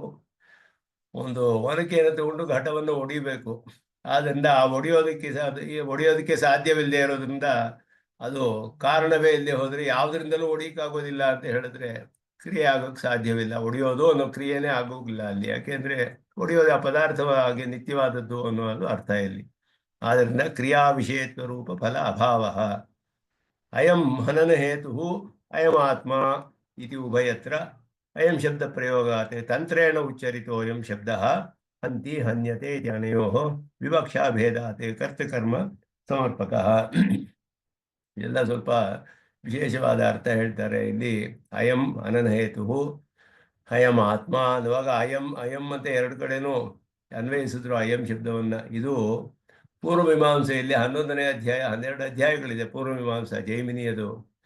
ಅದರಲ್ಲಿ 11ನೇ ಅಧ್ಯಾಯದಲ್ಲಿ ತಂತ್ರ ಅನ್ನುವ ಒಂದು ಶಾಸ್ತ್ರಾರ್ಥವನ್ನ ಅಲ್ಲಿ ತಿಳಿಸ್ತಾರೆ. ತಂತ್ರ ಪ್ರಸಕ್ತಿ ಅನ್ನೋದು 12ನೇ ಅಧ್ಯಾಯದಲ್ಲಿ, ತಂತ್ರ ಅನ್ನೋದು 11ನೇ ಅಧ್ಯಾಯದಲ್ಲಿ. ತಂತ್ರ ಅಂದ್ರೆ ಏನು ಅಂದ್ರೆ ಅದೊಂದು ಪೂರ್ವಮೀಮಾಂಸಕರು ಹೇಳುವ ಪಾರಿಭಾಷಿಕ ಶಬ್ದ, ವಿಶೇಷವಾದ ಒಂದು ಶಾಸ್ತ್ರಾರ್ಥ. ತಂತ್ರ ಅಂದ್ರೆ ಒಂದೇ ಇದನ್ನ ಎರಡು ಪ್ರಯೋಜನಕ್ಕೆ ಉಪಯೋಗಿಸೋದು, ಎರಡು ಕಡೆ ಉಪಯೋಗಿಸೋದು, ಒಂದನ್ನೇ ಎರಡು ಕಡೆ ಉಪಯೋಗಿಸೋದಕ್ಕೆ ತಂತ್ರ ಅಂತ ಹೆಸರು. ಅದು ಪಾರಿಭಾಷಿಕ ಶಬ್ದ ಪೂರ್ವಮೀಮಾಂಸೆ. ಒಂದು ಅಂಗವ ಎರಡು ಕರ್ಮಗಳಿಗೆ ಪ್ರಯೋಜನವಾಗೋದು, ಒಂದು ಅಂಗವೇ ಒಂದೇ ಕರ್ಮ ಎರಡು ಬೇರೆ ಬೇರೆ ಯಾಗಗಳಿಗೆ ಅಂಗವಾದರೆ ಅದಕ್ಕೆ ತಂತ್ರ ಅಂತ ಹೆಸರು. ತಂತ್ರೇಣ ಇಲ್ಲಿಯೂ ಅಲ್ಲಿಯೂ ಉಪಯೋಗಿಸ್ಬೋದು. ಜೈಮಿನಿಯ ನ್ಯಾಯ ವಿಸ್ತಾರದಲ್ಲಿ ವ್ಯಾಖ್ಯಾನ ಮಾಡುವಾಗ ಉದಾಹರಣೆಯನ್ನು ಕೊಡ್ತಾರೆ. ಒಬ್ಬರಿಗೆ ಬಡಿಸೋದು ಒಂದೊಂದು ಎಲೆಯಲ್ಲಿಯೂ ಬಡಿಸೋದು ಅವರವರಿಗೆ ಮಾತ್ರವೇ ಆಗುತ್ತೆ. ಮಧ್ಯದಲ್ಲಿ ಒಂದು ದೀಪ ಇಟ್ಟರೆ ಆ ದೀಪ ಎಲ್ಲರಿಗೂ ಪ್ರಯೋಜನ ಆಗುತ್ತೆ, ಎಲ್ಲರಿಗೂ ಉಂಟಾಗೋಂಗೆ ಒಂದು ದೀಪದಿಂದ ಎಲ್ಲರಿಗೂ ಆಗುತ್ತಲ್ಲ. ಹಾಗೆ ಒಂದನ್ನು ಅನೇಕ ಕಡೆ ಉಪಯೋಗಿಸಿದ್ರೆ ಅದಕ್ಕೆ ತಂತ್ರ ಅಂತ ಹೆಸರು. ಯಾಗಗಳಲ್ಲಿ ಇದೆಲ್ಲ ಪೂರ್ವಮೀಮಾಂಸೆಯಲ್ಲಿ ವೇದಗಳಲ್ಲಿ ಅನೇಕ ಕಡೆ ಬರುತ್ತೆ ಈ ರೀತಿ. ಅದನ್ನು ತಂತ್ರ ಅನ್ನುವ ಒಂದು ಶಾಸ್ತ್ರಾರ್ಥವನ್ನು ನಿರೂಪಣೆ ಮಾಡಿ 11ನೇ ಅಧ್ಯಾಯದಲ್ಲಿ ತಂತ್ರ ಅನ್ನೋದೇ ಅಲ್ಲಿ ನಿರೂಪಣೆ ಮಾಡ್ತಾರೆ ಜೈಮಿನಿಗಳು. ಆ ತಂತ್ರ ಅದರ ಮೂಲಕ ಅದನ್ನ ಇಲ್ಲಿ ಸ್ವಾಮಿ ದೇಶಿಕನ್ ತೆಗಿತಾರೆ. ಅಯಂ ಶಬ್ದ ಪ್ರಯೋಗ, ಅಯಂ ಅನ್ನುವ ಶಬ್ದ ಪ್ರಯೋಗ ತಂತ್ರೇಣ ಉಚ್ಚರಿತ. ಎರಡಕ್ಕೂ ಇಲ್ಲಿ ಹನ್ನ ಹೇತುಗೂ ಆತ್ಮ ಎರಡಕ್ಕೂ ಹೇಳಿರೋದು. ಹಂತಿ ಹನ್ಯತೆ ಇತ್ಯಾನಯೋ ವಿವಕ್ಷಾ ಭೇದ. ಅದು ಎರಡು ಕಡೆಯೂ ವಕ್ತುಂ ಇಚ್ಛಾ ವಿವಕ್ಷ, ಏನು ಅರ್ಥವನ್ನು ಹೇಳಬೇಕು ಅಂತ ಪ್ರಯೋಗಿಸಲ್ಪಟ್ಟಿದೆ ಅದರಲ್ಲಿ ಭೇದವಿದೆ. ಅಂದ ಕರ್ತೃಕರ್ಮ ಸಮರ್ಪಕ, ಒಂದ್ ಕಡೆ ಕರ್ತೃತ್ವ ಒಂದ್ ಕಡೆ ಕರ್ಮತ್ವ, ಅದು ಆ ಅರ್ಥದಲ್ಲಿ ಬರುತ್ತೆ. ಅಯಂ ತರ್ಹಿ ಮನುಷ್ಯಂ ಹಂತಿ ಇತ್ಯಾದಿ ಪ್ರಯೋಗ. ನಹಿ ಅಸೌ ಶರೀರ ಮಾತ್ರ ಹನನ ವಿಷಯ. ಅಯಂ ತರ್ಹಿ ಮನುಷ್ಯಂ ಹಂತಿ ಇಲ್ಲಿ ಹೇಳಿದ್ರು ಇದು ಶರೀರ ಮಾತ್ರ ಹನನ ವಿಷಯ. ಹನನ ಅನ್ನೋದು ಬರೀ ಶರೀರ ಮಾತ್ರಕ್ಕೆ ಮೀಸಲಾಗಿಲ್ಲ. ಯಾಕೆ ಅಂದ್ರೆ ಮೃತ ಶರೀರ ಘಾತಕೆ ಶುಪಿತೃಹ ಮಾತೃಹ ಇತ್ಯಾದಿ ಪ್ರಯೋಗ ಉಪಕ್ರೋಶಾದಿ ಅಭಾವಾತ್. ಒಬ್ಬರು ತಂದೆ ತಾಯಿಗಳು ಏನೋ ಬಹಳ ಹಿಂಸೆ ಮಾಡಿದ್ರೆ ಅಥವಾ ಬಹಳ ಅನಾದರ ಮಾಡಿ ಅವ್ರು ನೋಡ್ಕೊಳ್ಳದೆ ಇದ್ದು ಹಾಗೆಲ್ಲ ಇದ್ರೆ ಅವನಿಗೆ ಇವನು ಮಾತೃಘಾತಕ, ಇವನು ಪಿತೃಘಾತಕ ಅಂತೆಲ್ಲ ಬೈತಾರೆ ಅವನಿಗೆ. ಅದು ನೋಡ್ತೀವಿ ಲೋಕದಲ್ಲಿ, ಮಾತೃಹ ಪಿತೃಹ ಅಂತ ಹೇಳ್ಬಿಟ್ಟು. ಅದರಲ್ಲಿ ಶರೀರವೇ ಇಲ್ಲ, ಅವರು ಆಗಲೇ ಅವ್ರ ಮರಣ ಆಗಿಬಿಟ್ಟಿದೆ, ಅವರ ವಿಷಯದಲ್ಲಿಯೂ ಪ್ರಯೋಗ ಇದೆಯಲ್ಲ. ಬರೀ ಶರೀರ ಹನನ ವಿಷಯ ಮಾತ್ರವಲ್ಲ. ಮನುಷ್ಯಾದಿ ಶಬ್ದಾಶ್ಚ ಆತ್ಮ ಪರ್ಯವಸಿತ ಇತಿ ನಃ ಸಿದ್ಧಾಂತಃ. ಮನುಷ್ಯ ಮೊದಲಾದ ಶಬ್ದವು ಆತ್ಮ ಪರ್ಯವಸಿತ, ಬರೀ ಶರೀರ ಅಲ್ಲ, ಆತ್ಮ ಪರ್ಯವಸಿತವೇ. ಆದ್ರಿಂದ ಮಾಂ ಜಿಘಾಂಸತಿ ಇತ್ಯಾದಿ ಪ್ರಯೋಗೇಶು ವ್ಯಕ್ತಮೇವ ಹಂತೇಹೇ ಆತ್ಮಕರ್ಮಕತ್ವಂ. ನನ್ನನ್ನು ಹಿಂಸೆ ಪಡಿಸ್ತಾನೆ ಅಂದ್ರೆ ಅವನ ಆತ್ಮನಿಗೂ ಕೂಡ, ಆತ್ಮನವರೆಗೂ ಅದು ಅನ್ವಯಿಸುತ್ತೆ. ಅತಃ ಹಿಂಸಾಯೋಗ್ಯಃ ಚೇತನಃ ಏವ ಅಂತಿಧಾತೋಃ ಕರ್ಮಭೂತಃ. ಚೇತನನೇ ಆಬ್ಜೆಕ್ಟ್ ಆಫ್ ಮರಣ. ಇಲ್ಲಿ ಹಂತಿ ಅನ್ನೋ ಧಾತುವಿಗೆ ಕರ್ಮ ಯಾರು ಅಂದರೆ ಚೇತನನೇ ಆಗಿದ್ದಾನೆ. ಹಾಗಿರುವಾಗ ನಾಯಂ ಹಂತಿ ನ ಹನ್ಯತೆ ಇತ್ಯುಕ್ತ ಉಭಯಮಪಿ ನೋಪಪದ್ಯತೆ ಅಂತ ಪೂರ್ವ ಪಕ್ಷ. ಇದೆಲ್ಲ ಹಂತಿಧಾತು ಅಂತ ಹೇಳಿದ್ರು. ಇದು ಅಕರ್ಮಕ ಆತ್ಮಕರ್ಮಕ ಇತ್ಯನೇನ ಸತ್ಯಂ ಆತ್ಮಕರ್ಮಕ ಏವ ಸ್ವತೋ ಹಂತಿಧಾತು. ಆತ್ಮಕರ್ಮಕ ಒಪ್ಕೊಳ್ತೀವಿ ನಾವು. ಅದು ನಮ್ಮ ಸಿದ್ಧಾಂತವೇ. ಮನುಷ್ಯಾದಿ ಶಬ್ದಗಳು ಆತ್ಮ ಪರ್ಯವಸಿತ, ಆತ್ಮದಲ್ಲಿ ಶಬ್ದ ಅರ್ಥ ಕೊಡುತ್ತೆ. ಅದೆಲ್ಲ ಸರಿಯೇ, ಒಪ್ಕೊಳ್ತೀವಿ ಅದೆಲ್ಲ ನಾವು. ಹಂತಿಧಾತು ಅನ್ನೋದು ಆತ್ಮಕರ್ಮಕವೇ, ಆತ್ಮವನ್ನು ಕರ್ಮವಾಗಿ ಹೊಂದಿದೆ. ನತು ತತ್ ಸ್ವರೂಪ ಪ್ರಚ್ಯುತಿ ಪ್ರತಿಪಾದಕ ಕಿಂತು ಮಾರಣಪರ. ಆದರೆ ಆತ್ಮಕರ್ಮಕವಾದರೂ ಆತ್ಮನನ್ನು ವಿಷಯವಾಗಿ ಹೊಂದಿದ್ರು ಸ್ವರೂಪವನ್ನು ನಾಶ ಮಾಡುತ್ತೆ ಅನ್ನೋ ಅರ್ಥದಲ್ಲಿಲ್ಲ ಅದು. ಆದ್ದರಿಂದ ಲೋಕದಲ್ಲಿಯೂ ಹಾಗೆ ಪ್ರಯೋಗ ಆಗುತ್ತೆ. ಈ ಲೋಕವೇದೆಯೋ ಆದ್ದರಿಂದ ಮಾರಣಂಚ ಶರೀರ ವಿಶ್ಲೇಷಣಾತ್ಮಕಂ. ಶರೀರವನ್ನು ಬೇರೆಪಡಿಸೋದು ಅನ್ನೋ ಅರ್ಥ ಅಷ್ಟೇ ಇಲ್ಲಿ. ಮೃಂಗ್ ಪ್ರಾಣತ್ಯಾಗೇ ಇತಿ ಚ ಅನುಶಿಷ್ಯತೆ. ಆ ಧಾತುವನ್ನೇ ಹೇಳ್ತಾರೆ ಮರಣ ಅನ್ನೋದಕ್ಕೆ. ಮಾರಣ ಅಂದರೆ ಸಂಹಾರ ಮಾಡೋದು ಅಂತ ಮಾರಣ. ಪಶು ಮಾರಣವನ್ನೇ ಹೇಳಿದೆ ಯಾಗಗಳಲ್ಲಿ. ಪಶು ಮಾರಣ ಅಂದರೆ ಏನು? ಆತ್ಮನನ್ನ ಸ್ವರೂಪನಾಶವಲ್ಲ, ಶರೀರವನ್ನು ಬೇರ್ಪಡಿಸೋದು ಅಷ್ಟೇ ಅಲ್ಲಿ. ಶರೀರ ವಿಶ್ಲೇಷಣಾತ್ಮಕಂ. ಆತ್ಮನಿಗೆ ಮರಣ ಅಂದರೆ ಇದುವೇ. ಮನುಷ್ಯನಿಗೆ ಮರಣ ಅಂದರೆ ಏನರ್ಥ? ಆತ್ಮನಿಗೆ ಶರೀರವು ಬೇರೆ ಬೇರೆ ಆಗೋದಷ್ಟೇ. ಶರೀರ ವಿಶ್ಲೇಷ, ಶರೀರ ಸಂಯೋಗವೇ ಅವನಿಗೆ ಜನನ. ಅದನ್ನ ಧಾತುವಿನ ಮೂಲಕ ತೋರಿಸ್ತಾರೆ. ಮೃಂಗ್ ಪ್ರಾಣತ್ಯಾಗಿ ಏವಂ ಲೋಕಪ್ರಯೋಗೋ ನಿರ್ವ್ಯೂಢ ನ ಹಿಂಸ್ಯಾತ್ ಸರ್ವಾಭೂತಾನಿ ಇತಿ ಶಾಸ್ತ್ರ ಪ್ರಯೋಗಸ್ಯ ಕೋ ಅರ್ಥಃ ಸ ಚ ಅಸ್ತು ಯಃ ಕಶ್ಚಿತ್. ಭಾಷೆ ಸ್ವಾಮಿ ದೇಶಿಕನ ಹೇಳ್ತಾರೆ, ನಹಿಂಸ್ಯಾತ್ ಸರ್ವಭೂತಾನಿ. ಏನು ಅರ್ಥ ಮಾಡ್ತೀರಾ ನೀವು ಅಂತ ಹೇಳಿದ್ರೆ, ಏನು ಬೇಕಾದ್ರೆ ಅರ್ಥ ಹಾಕ್ಕೊಳ್ಳಿ. ಸಚಾಸ್ತು ಯಃ ಕಶ್ಚಿತ್, ಏನಾದರೆ ಅರ್ಥ ಹಾಕ್ಕೊಳ್ಳಿ. ಸತಾವತ್ ಸಾಮಾನ್ಯತಃ ವಿಶೇಷತಶ್ಚ ನಿಷಿದ್ಧತ್ವಾತ್ ಅಕರ್ತವ್ಯ. ಅಲ್ಲಿ ನಹಿಂಸ್ಯಾತ್ ಮಾಡಬಾರ್ದು ಅಂತ ಹೇಳಿದೆಯಲ್ಲ, ಮಾಡಲೇಬಾರ್ದು ಅಂತೀಯಲ್ಲ. ಏನು ನೀವು ಆತ್ಮನಂದ ಕರ್ಮ ಅಂತ ಹೇಳ್ತೀರಾ, ಅದು ದೇಹ ಕರ್ಮ ಅಂತ ಹೇಳ್ತೀರಾ, ಯಾವ್ದು ಬೇಕಾದ್ರೆ ಆಗಲಿ, ಆದರೂ ಮಾಡಬಾರ್ದು ಅಂತ ಹೇಳ್ಬಿಡ್ತಲ್ಲ ಶ್ರುತಿ. ಅಂತ ಹೇಳಿದ್ರೆ ಪರಮತ ಕ್ರಿಯಾಯೋ ಪರಮತ ಪ್ರಕ್ರಿಯೆಯ ಉತ್ಸರ್ಗ ಅಪವಾದ ನ್ಯಾಯ ಅಥವಾ ಸಮತೇನ ವಿಹಿತ ಶರೀರ ವಿಯೋಗಕರಣಸ್ಯ ಪಶು ಶತ್ರು ಪ್ರಭೃತೀನಾಪಿ ಹಿತತಮತ್ವೇನ ಹಿಂಸಾತ್ವಸ್ಯೈವ ಅಭಾವಾತ್ ವಾ ಇತಿ ಭಾವಃ. ಯಾಕೆ ಅಂದರೆ ಎಲ್ಲವೂ ಹಿತತಮವಾದದ್ದೇ. ಪಶು ಶತ್ರು ಪ್ರಭೃತೀನಾಮಪಿ ಹಿತತಮತ್ವೇನ ಅಂದರೆ ಶರೀರ ವಿಹಿತ ಶರೀರ ವಿಯೋಗಕರಣಸ್ಯ ಸ್ವಮತೇನ ವಿಹಿತ ಶರೀರ ವಿಯೋಗಕರಣ ಅಂದರೆ ವಿಹಿತವಾಗಿದೆ. ಯಾಗಗಳಲ್ಲಿ ವಿಹಿತವಾಗಿದೆ ಶರೀರ ವಿಯೋಗಕರಣ, ಯಾಗದಲ್ಲಿ ವಿಹಿತವಾಗಿದೆ. ನಹಿಂಸ್ಯಾತ್ ಸರ್ವಭೂತಾನಿ ಅನ್ನೋದು ಉತ್ಸರ್ಗ ನ್ಯಾಯ ಅಂತ ಹೆಸರು ಅದಕ್ಕೆ. ಅದೇ ರೀತಿಯಲ್ಲಿ ಇಲ್ಲಿ ಅಗ್ನಿಶೋಮಿಯಂ ಪಶುಮಾಲಭೇತ ಅನ್ನೋದು ಅಪವಾದ ಶಾಸ್ತ್ರ. ಉತ್ಸರ್ಗ ಅನ್ನೋದು ಜನರಲ್ ಸ್ಟೇಟ್ಮೆಂಟು, ಇದು ಎಕ್ಸೆಪ್ಷನ್ನು. ಅದಕ್ಕೆ ಅಪವಾದ ಶಾಸ್ತ್ರ ಅಂತ ಹೇಳೋದು. ಯಾಕೆ ಅಂದರೆ ವೇದ ವಿಧಿ ಇದೆ ಅಲ್ಲಿ. ಪಶುವನ್ನು ನೀನು ಕೊಡಬೇಕು, ಅಗ್ನಿಗೂ ಸೋಮನಿಗೂ ನೀನು ಪಶುವನ್ನು ಹವಿಸ್ಸಾಗಿ ಸಮರ್ಪಣೆ ಮಾಡಬೇಕು ಅಂತ ಹೇಳಿದೆ ಯಾಗದಲ್ಲಿ. ಅದು ವಿಹಿತವಾದ ವಿಷಯ ಆಯಿತು. ಆಗ ಆ ಪಶುವಿಗೆ ಯಾವ ಒಳ್ಳೆಯ ಗತಿಯೇ ಬರುತ್ತೆ ಅಂತ ಶಾಸ್ತ್ರವಿದೆ. ಆದ್ದರಿಂದ ಅದು ವಿಹಿತವಾದದ್ದರಿಂದ ಅದು ಅಪವಾದ ಅಂತ ತೆಗೆದುಕೊಳ್ಬೇಕು. ಇದು ಉತ್ಸರ್ಗ ಅಪವಾದ ನ್ಯಾಯ. ನಹಿಂಸ್ಯಾತ್ ಅನ್ನೋದು ಉತ್ಸರ್ಗ, ಮತ್ತು ಇದು ಅಪವಾದ ನ್ಯಾಯ. ಆದ್ದರಿಂದ ವಿಹಿತವಾದ ಶರೀರ ವಿಯೋಗವು ಕೂಡ ಬೇರೆ ಕಡೆಗಳಲ್ಲಿ ಯಜ್ಞವನ್ನು ಬಿಟ್ಟು ಮಿಕ್ಕ ಕಡೆಗಳಲ್ಲಿ ಮಾಡಬಾರ್ದು ಅನ್ನೋದೇ ಅಲ್ಲಿ ಹೇಳಿರೋದು. ಯಜ್ಞಯಾಗಗಳಲ್ಲಿ ಅದು ಕೂಡ ಪಶುಗಳಿಗೆ ಆಗಲಿ ಹಿತತಮವಾಗುತ್ತೆ. ಆದ್ದರಿಂದ ಹಿಂಸಾತ್ವ ಅನ್ನೋದು ಇಲ್ಲ ಅಲ್ಲಿ. ಹಿಂಸಾತ್ವಸ್ಯೈವ ಅಭಾವಾತ್ ಅಂದರು. ಯಜ್ಞೇ ವಧಃ ಅವಧಃ ಅಂತ ಹೇಳಲ್ಪಟ್ಟಿದೆ ಮನುಸ್ಮೃತಿಯಲ್ಲಿ. ಆದ್ದರಿಂದ ಅಲ್ಲಿ ಹಿಂಸೆ ಇಲ್ಲ. ಅದಕ್ಕೆ ನವಾವು ವೇತನ್ಮ್ರಿಯಸೇ ನರಿಷ್ಯಸಿ ದೇವಾನ್ ಇದೇಶಿ ಪತಿಭಿಃ ಸುಗೇಭಿಃ ಯತ್ರಯಂತಿ ಸುಕೃತೋ ನಾಪಿ ದುಷ್ಕೃತಃ ತತ್ರತ್ವಾ ದೇವಸ್ಸ ವಿತಾ ದಧಾತು. ಅಲ್ಲಿ ವೇದ ಮಂತ್ರ ಹೇಳುತ್ತೆ, ನಿನ್ನ ಒಳ್ಳೆಯ ಸುಕೃತವಾದ ಲೋಕಗಳಿಗೆ ಹೋಗ್ತೀಯಾ ನೀನು ಅಂತೆಲ್ಲ ಮಂತ್ರಗಳಿದೆ. ಅದೆಲ್ಲವೂ ಶಾಸ್ತ್ರ ಅನ್ನೋದು ಪ್ರಮಾಣ. ಶಾಸ್ತ್ರದಲ್ಲಿ ನಾವು ನಂಬಿಕೆ ಇರಬೇಕು. ಶಾಸ್ತ್ರವು ಪ್ರಾಮಾಣಿಕವಾದ, ಆದ್ದರಿಂದ ಪ್ರಮಾಣಪೂರ್ವಕವಾಗಿ ವಿಹಿತವಾದದ್ದನ್ನು ಅಲ್ಲಿ ನಿಷೇಧವಿಲ್ಲ, ಬೇರೆ ಕಡೆ ನಿಷೇಧವಿದೆ. ಆದ್ದರಿಂದ ಅದು ಉತ್ಸರ್ಗ ಅಪವಾದ ನ್ಯಾಯದಿಂದ ಎಲ್ಲ ಸರಿ ಹೋಗುತ್ತೆ ನಮಗೆ ಅಂತ ಹೇಳಿದ್ರು. ಅದರಲ್ಲಿ ಯಾವುದು ವಿರೋಧವೂ ಇಲ್ಲ. ಇಲ್ಲ, ಆತ್ಮನಿತ್ಯತ್ವ ಅನ್ನೋದನ್ನು ಇಲ್ಲಿ ವಿಶೇಷವಾಗಿ ಹೇಳಿದ್ರು. ಇಲ್ಲಿ ಶರೀರವೋ ಆತ್ಮವನ್ನು ಕುರಿತೋ ಶರೀರವನ್ನು ಕುರಿತೋ ಯಾವುದು ಹಿಂಸೆಗೆ ಕರ್ಮಭೂತವಾದದ್ದು? ಶರೀರವೇ ಆತ್ಮನೇ. ಅಂದರೆ ಆತ್ಮನನ್ನು ಹೇಳಿದಾಗಲೂ ಕೂಡ ಶರೀರದಿಂದ ವಿಯೋಗ ಮಾಡುವುದಷ್ಟೇ ಅರ್ಥವೇ ಹೊರತು ಸ್ವರೂಪ ನಾಶವಲ್ಲ. ಯಾಕೆ ಅಂದರೆ ಆತ್ಮನು ನಿತ್ಯನಾದವನು, ಯಾವ ಕಾರಣದಿಂದಲೂ ಅವನನ್ನು ನಾಶಪಡಿಸೋದಕ್ಕೆ ಸಾಧ್ಯವಿಲ್ಲ ಅನ್ನೋ ಅರ್ಥವನ್ನು ವಿಶೇಷವಾಗಿ ಆ ಶ್ಲೋಕದಲ್ಲಿ ಹೇಳಿದ್ರು.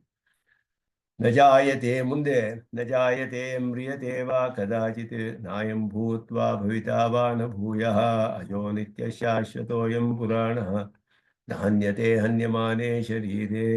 ಎಷ್ಟು ವಿಧ ವಿಧವಾಗಿ ಇಲ್ಲಿ ಆತ್ಮನಿತ್ಯತ್ವ ಹೇಳಲ್ಪಡುತ್ತೆ ಅನ್ನೋದು ನೋಡಬಹುದು.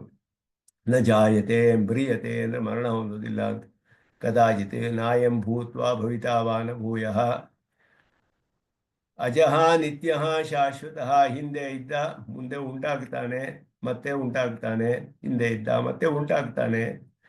ಈ ರೀತಿ ಅವನಿಗೆ ಉತ್ಪತ್ತಿ ನಾಶ ಎಲ್ಲ ಇಲ್ಲ. ಅಜಃ ಏಕೆಂದರೆ ಅವನಿಗೆ ಜನ್ಮವಿಲ್ಲ.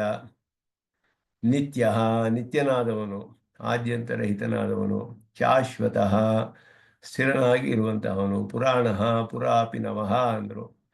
ನ ಹನ್ಯತೆ ಹನ್ಯಮಾನೆ ಶರೀರೇ, ಶರೀರವು ನಾಶವಾದರೂ ಅವನು ಶರೀರದಲ್ಲಿ ಇರುವವನು ನಾಶಪಡಿಸೋದಿಲ್ಲ, ಅವನು ನಾಶವಾಗುವುದಿಲ್ಲ.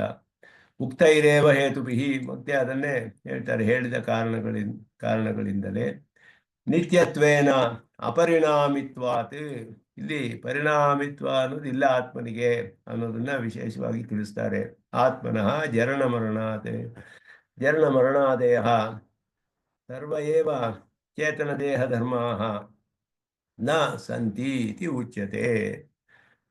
ಎಲ್ಲ ಅಚೇತನ ದೇಹ ಧರ್ಮ, ಸರ್ವೇವ ಅಚೇತನ ದೇಹ ಧರ್ಮಾಃ, ಸರ್ವೇವ ಅಚೇತನ ದೇಹ ಧರ್ಮಾಃ, ಅಚೇತನವಾದ ದೇಹದ ಧರ್ಮಗಳು ಯಾವುದೂ ಇಲ್ಲ. ಜನನ ಮರಣಾದೇಹ ಸರ್ವೇ ಅಚೇತನ ದೇಹ ಧರ್ಮಾಃ, ಎಲ್ಲ ಅಚೇತನದ ದೇಹ ಧರ್ಮಗಳು ಯಾವುದು ಇದೆಯೋ ಅದು ಯಾವುದು ಕೂಡ ಆತ್ಮನಿಗೆ ಇಲ್ಲ. ಯಾಕೆ ಅಂದರೆ ಹೇಳಿದ ಕಾರಣಗಳಿಂದಲೇ. ನಿತ್ಯನಾಗಿರೋದ್ರಿಂದ ಅವನು ಪರಿಣಾಮಿಯಲ್ಲ, ಪರಿಣಾಮವನ್ನು ಹೊಂದುವುದಿಲ್ಲ. ಅವನು ಏಕರೂಪವಾಗಿದ್ದಾನೆ ಸ್ವರೂಪದಲ್ಲಿ ಅಂತ ಅರ್ಥ. ತತ್ರ ಜಾಯತೆ ಮ್ರಿಯತಿ ಇತಿ ವರ್ತಮಾನತೆಯ ಸರ್ವೇಷು ದೇಹೇಶು ಸರ್ವೈಃ ಅನುಭೂಯಮಾನೆ ಜನನ ಮರಣೆ ಕದಾಚಿದಪಿ ಆತ್ಮಾನಂ ನ ಸ್ಪೃಶತಃ. ಜಾಯತೆ ಮ್ರಿಯತೆ ಅಂತ ಹೇಳಿ ಇಲ್ಲಿ ಹೇಳಿರೋದು ವರ್ತಮಾನತೆಯ, ಇದು ವರ್ತಮಾನ ಕಾಲದಲ್ಲಿ ಇದೆ. ಅದು ಎಲ್ಲ ದೇಹಗಳಲ್ಲಿಯೂ ಎಲ್ಲರೂ ಯಾವಾಗಲೂ ಅನುಭವಿಸ್ತಾ ಇದ್ದಾರೆ. ಆದ್ದರಿಂದ ಜನನ ಮರಣಗಳು ಎಲ್ಲರೂ ಅನುಭವಿಸ್ತಾ ಇದ್ದಾರಲ್ಲ, ಅದು ಯಾವುದು ಕೂಡ ಆತ್ಮನನ್ನು ಎಂದಿಗೂ ಕೂಡ ಸ್ಪರ್ಶಿಸುವುದಿಲ್ಲ. ನಾಯಂ ಭೂತ್ವ ಭವಿತಾವಾನ್ ಭೂಯಃ ಅಂದರೆ ಅಯಂ ಕಲ್ಪಾದವು ಭೂತ್ವ, ಭೂತ್ವ ಅಂದರೆ ಹುಟ್ಟಿ ಅಂತ ಅರ್ಥ, ಉತ್ಪತ್ತಿಯಾಗಿ ಅಂತ. ಕಲ್ಪದ ಆರಂಭದಲ್ಲಿ ಉತ್ಪತ್ತಿಯಾಗಿ ಕಲ್ಪಾಂತದಲ್ಲಿ ತಿರ್ಗಾ ಹೋಗ್ಬಿಡ್ತಾನೆ, ಇರೋದಿಲ್ಲ, ನಾಶವಾಗಿಬಿಡ್ತಾನೆ. ಕಲ್ಪಾಂತೇಚ ನನಭವಿತ, ಅಥವಾ ಇಲ್ಲ, ಹಾಗಿಲ್ಲ. ಯಾಕೆ ಅಂದರೆ ಎಲ್ಲ ಕಾಲದಲ್ಲಿಯೂ ಇದ್ದಾನೆ. ಕಲ್ಪಾದಿಯಲ್ಲಿ ಹುಟ್ಟಿ ಕಲ್ಪಾಂತದಲ್ಲಿ ನಾಶವಾಗ್ತಾನೆ ಅನ್ನೋದು ಕೂಡ ಇಲ್ಲ. ನ ಭವಿತ, ಎರಡು ನೈ ಪ್ರಯೋಗವಿದೆ, ಎರಡು ನಿಷೇಧ. ಯಾಕೆ ಅಂದರೆ ಈಗ ಹೇಳಿದೆ ಅಂದರೆ ಕೆಲವು ಆಗಮನಲ್ಲಿ ಈ ರೀತಿ ಹೇಳಲ್ಪಟ್ಟಿದೆ. ಕೇಶುಚಿತ್ ಪ್ರಜಾಪತಿ ಪ್ರಭೃತಿ ದೇಹೇಶು, ಪ್ರಜಾಪತಿಯೇ ಮೊದಲಾದ ದೇಹಗಳಲ್ಲಿ ಆಗಮೇನ ಉಪಲಭ್ಯಮಾನಂ, ಆಗಮಗಳಲ್ಲಿ ತಿಳಿದು ಬರುತ್ತೆ. ಕಲ್ಪಾದೌ ಜನನಂ, ಕಲ್ಪದ ಆದಿಯಲ್ಲಿ ಹುಟ್ಟಿದ ಅಂತ ತಿಳಿಯುತ್ತೆ. ಕಲ್ಪಾಂತೆ ಚ ಮರಣಂ ಆತ್ಮಾನಂ ನ ಸ್ಪೃಶತಿ, ಅದು ಕೂಡ ದೇಹದವನ್ನು ಕುರಿತದ್ದೇ ಹೊರತು ಆತ್ಮನನ್ನು ಕುರಿತದ್ದಲ್ಲ. ಅತಃ ಸರ್ವದೇಹಗತ ಆತ್ಮ ಅಜಃ, ಇದರಿಂದ ಎಲ್ಲ ದೇಹಗಳಲ್ಲಿಯೂ ಇರುವ ಆತ್ಮನು ನ ಜಾಯತೆ ಇತಿ ಅಜಃ ಅತೇವ ನಿತ್ಯ, ಅವನು ಹುಟ್ಟಿಲ್ಲದೆ ಇರೋದ್ರಿಂದ ನಿತ್ಯನಾಗಿದ್ದಾನೆ. ಯದ್ಯದ್ ಉತ್ಪದ್ಯತೆ ತನ್ನಶ್ಯತಿ ಅನ್ನುವ ನ್ಯಾಯದಿಂದ ಉತ್ಪತ್ತಿ ಇಲ್ಲದಿಂದ ಅವನಿಗೆ ಅವನು ನಿತ್ಯನಾದವನು. ಶಾಶ್ವತಃ ಪ್ರಕೃತಿ ಮತ್ ಅವಿಷದ ಸತತ ಪರಿಣಾಮೈರಪಿ ನಾನ್ವೀಯತೆ. ಇದು ಪ್ರಕೃತಿಯಂತೆ ವಿಷದವಲ್ಲದಂತಹ ಸತತ ಪರಿಣಾಮಗಳಲ್ಲಿಯೂ ಇವನಿಗೆ ಅನ್ವಯವಿಲ್ಲ. ಶಾಶ್ವತ ಅಂತ ಹೇಳಿದ್ರೆ ಪರಿಣಾಮ ಹೊಂದುವುದಿಲ್ಲ. ಪರಿಣಾಮ ಹೊಂದುವುದರಲ್ಲಿ ಕೆಲವು ನಮಗೆ ಸ್ಪಷ್ಟವಾಗಿ ತಿಳಿದು ಬರುತ್ತೆ. ಅದು ಸ್ಥೂಲವಾದ ವಿಷಯಗಳಲ್ಲಿ ಪರಿಣಾಮ. ಒಂದು ಘಟವನ್ನು ಹೊಡೆದರೆ ಕಪಾಲವಾಗೋದು ಸ್ಥೂಲವಾದ ವಿಷಯ. ನೀರನ್ನು ಕಾಯಿಸಿದಾಗ ಆವಿಯಾಗುತ್ತಲ್ಲ, ಅದು ಅವಿಷದವಾದ ಪರಿಣಾಮ. ನಮಗೆ ಅದು ಕಂಡು ಬರೋದಿಲ್ಲ.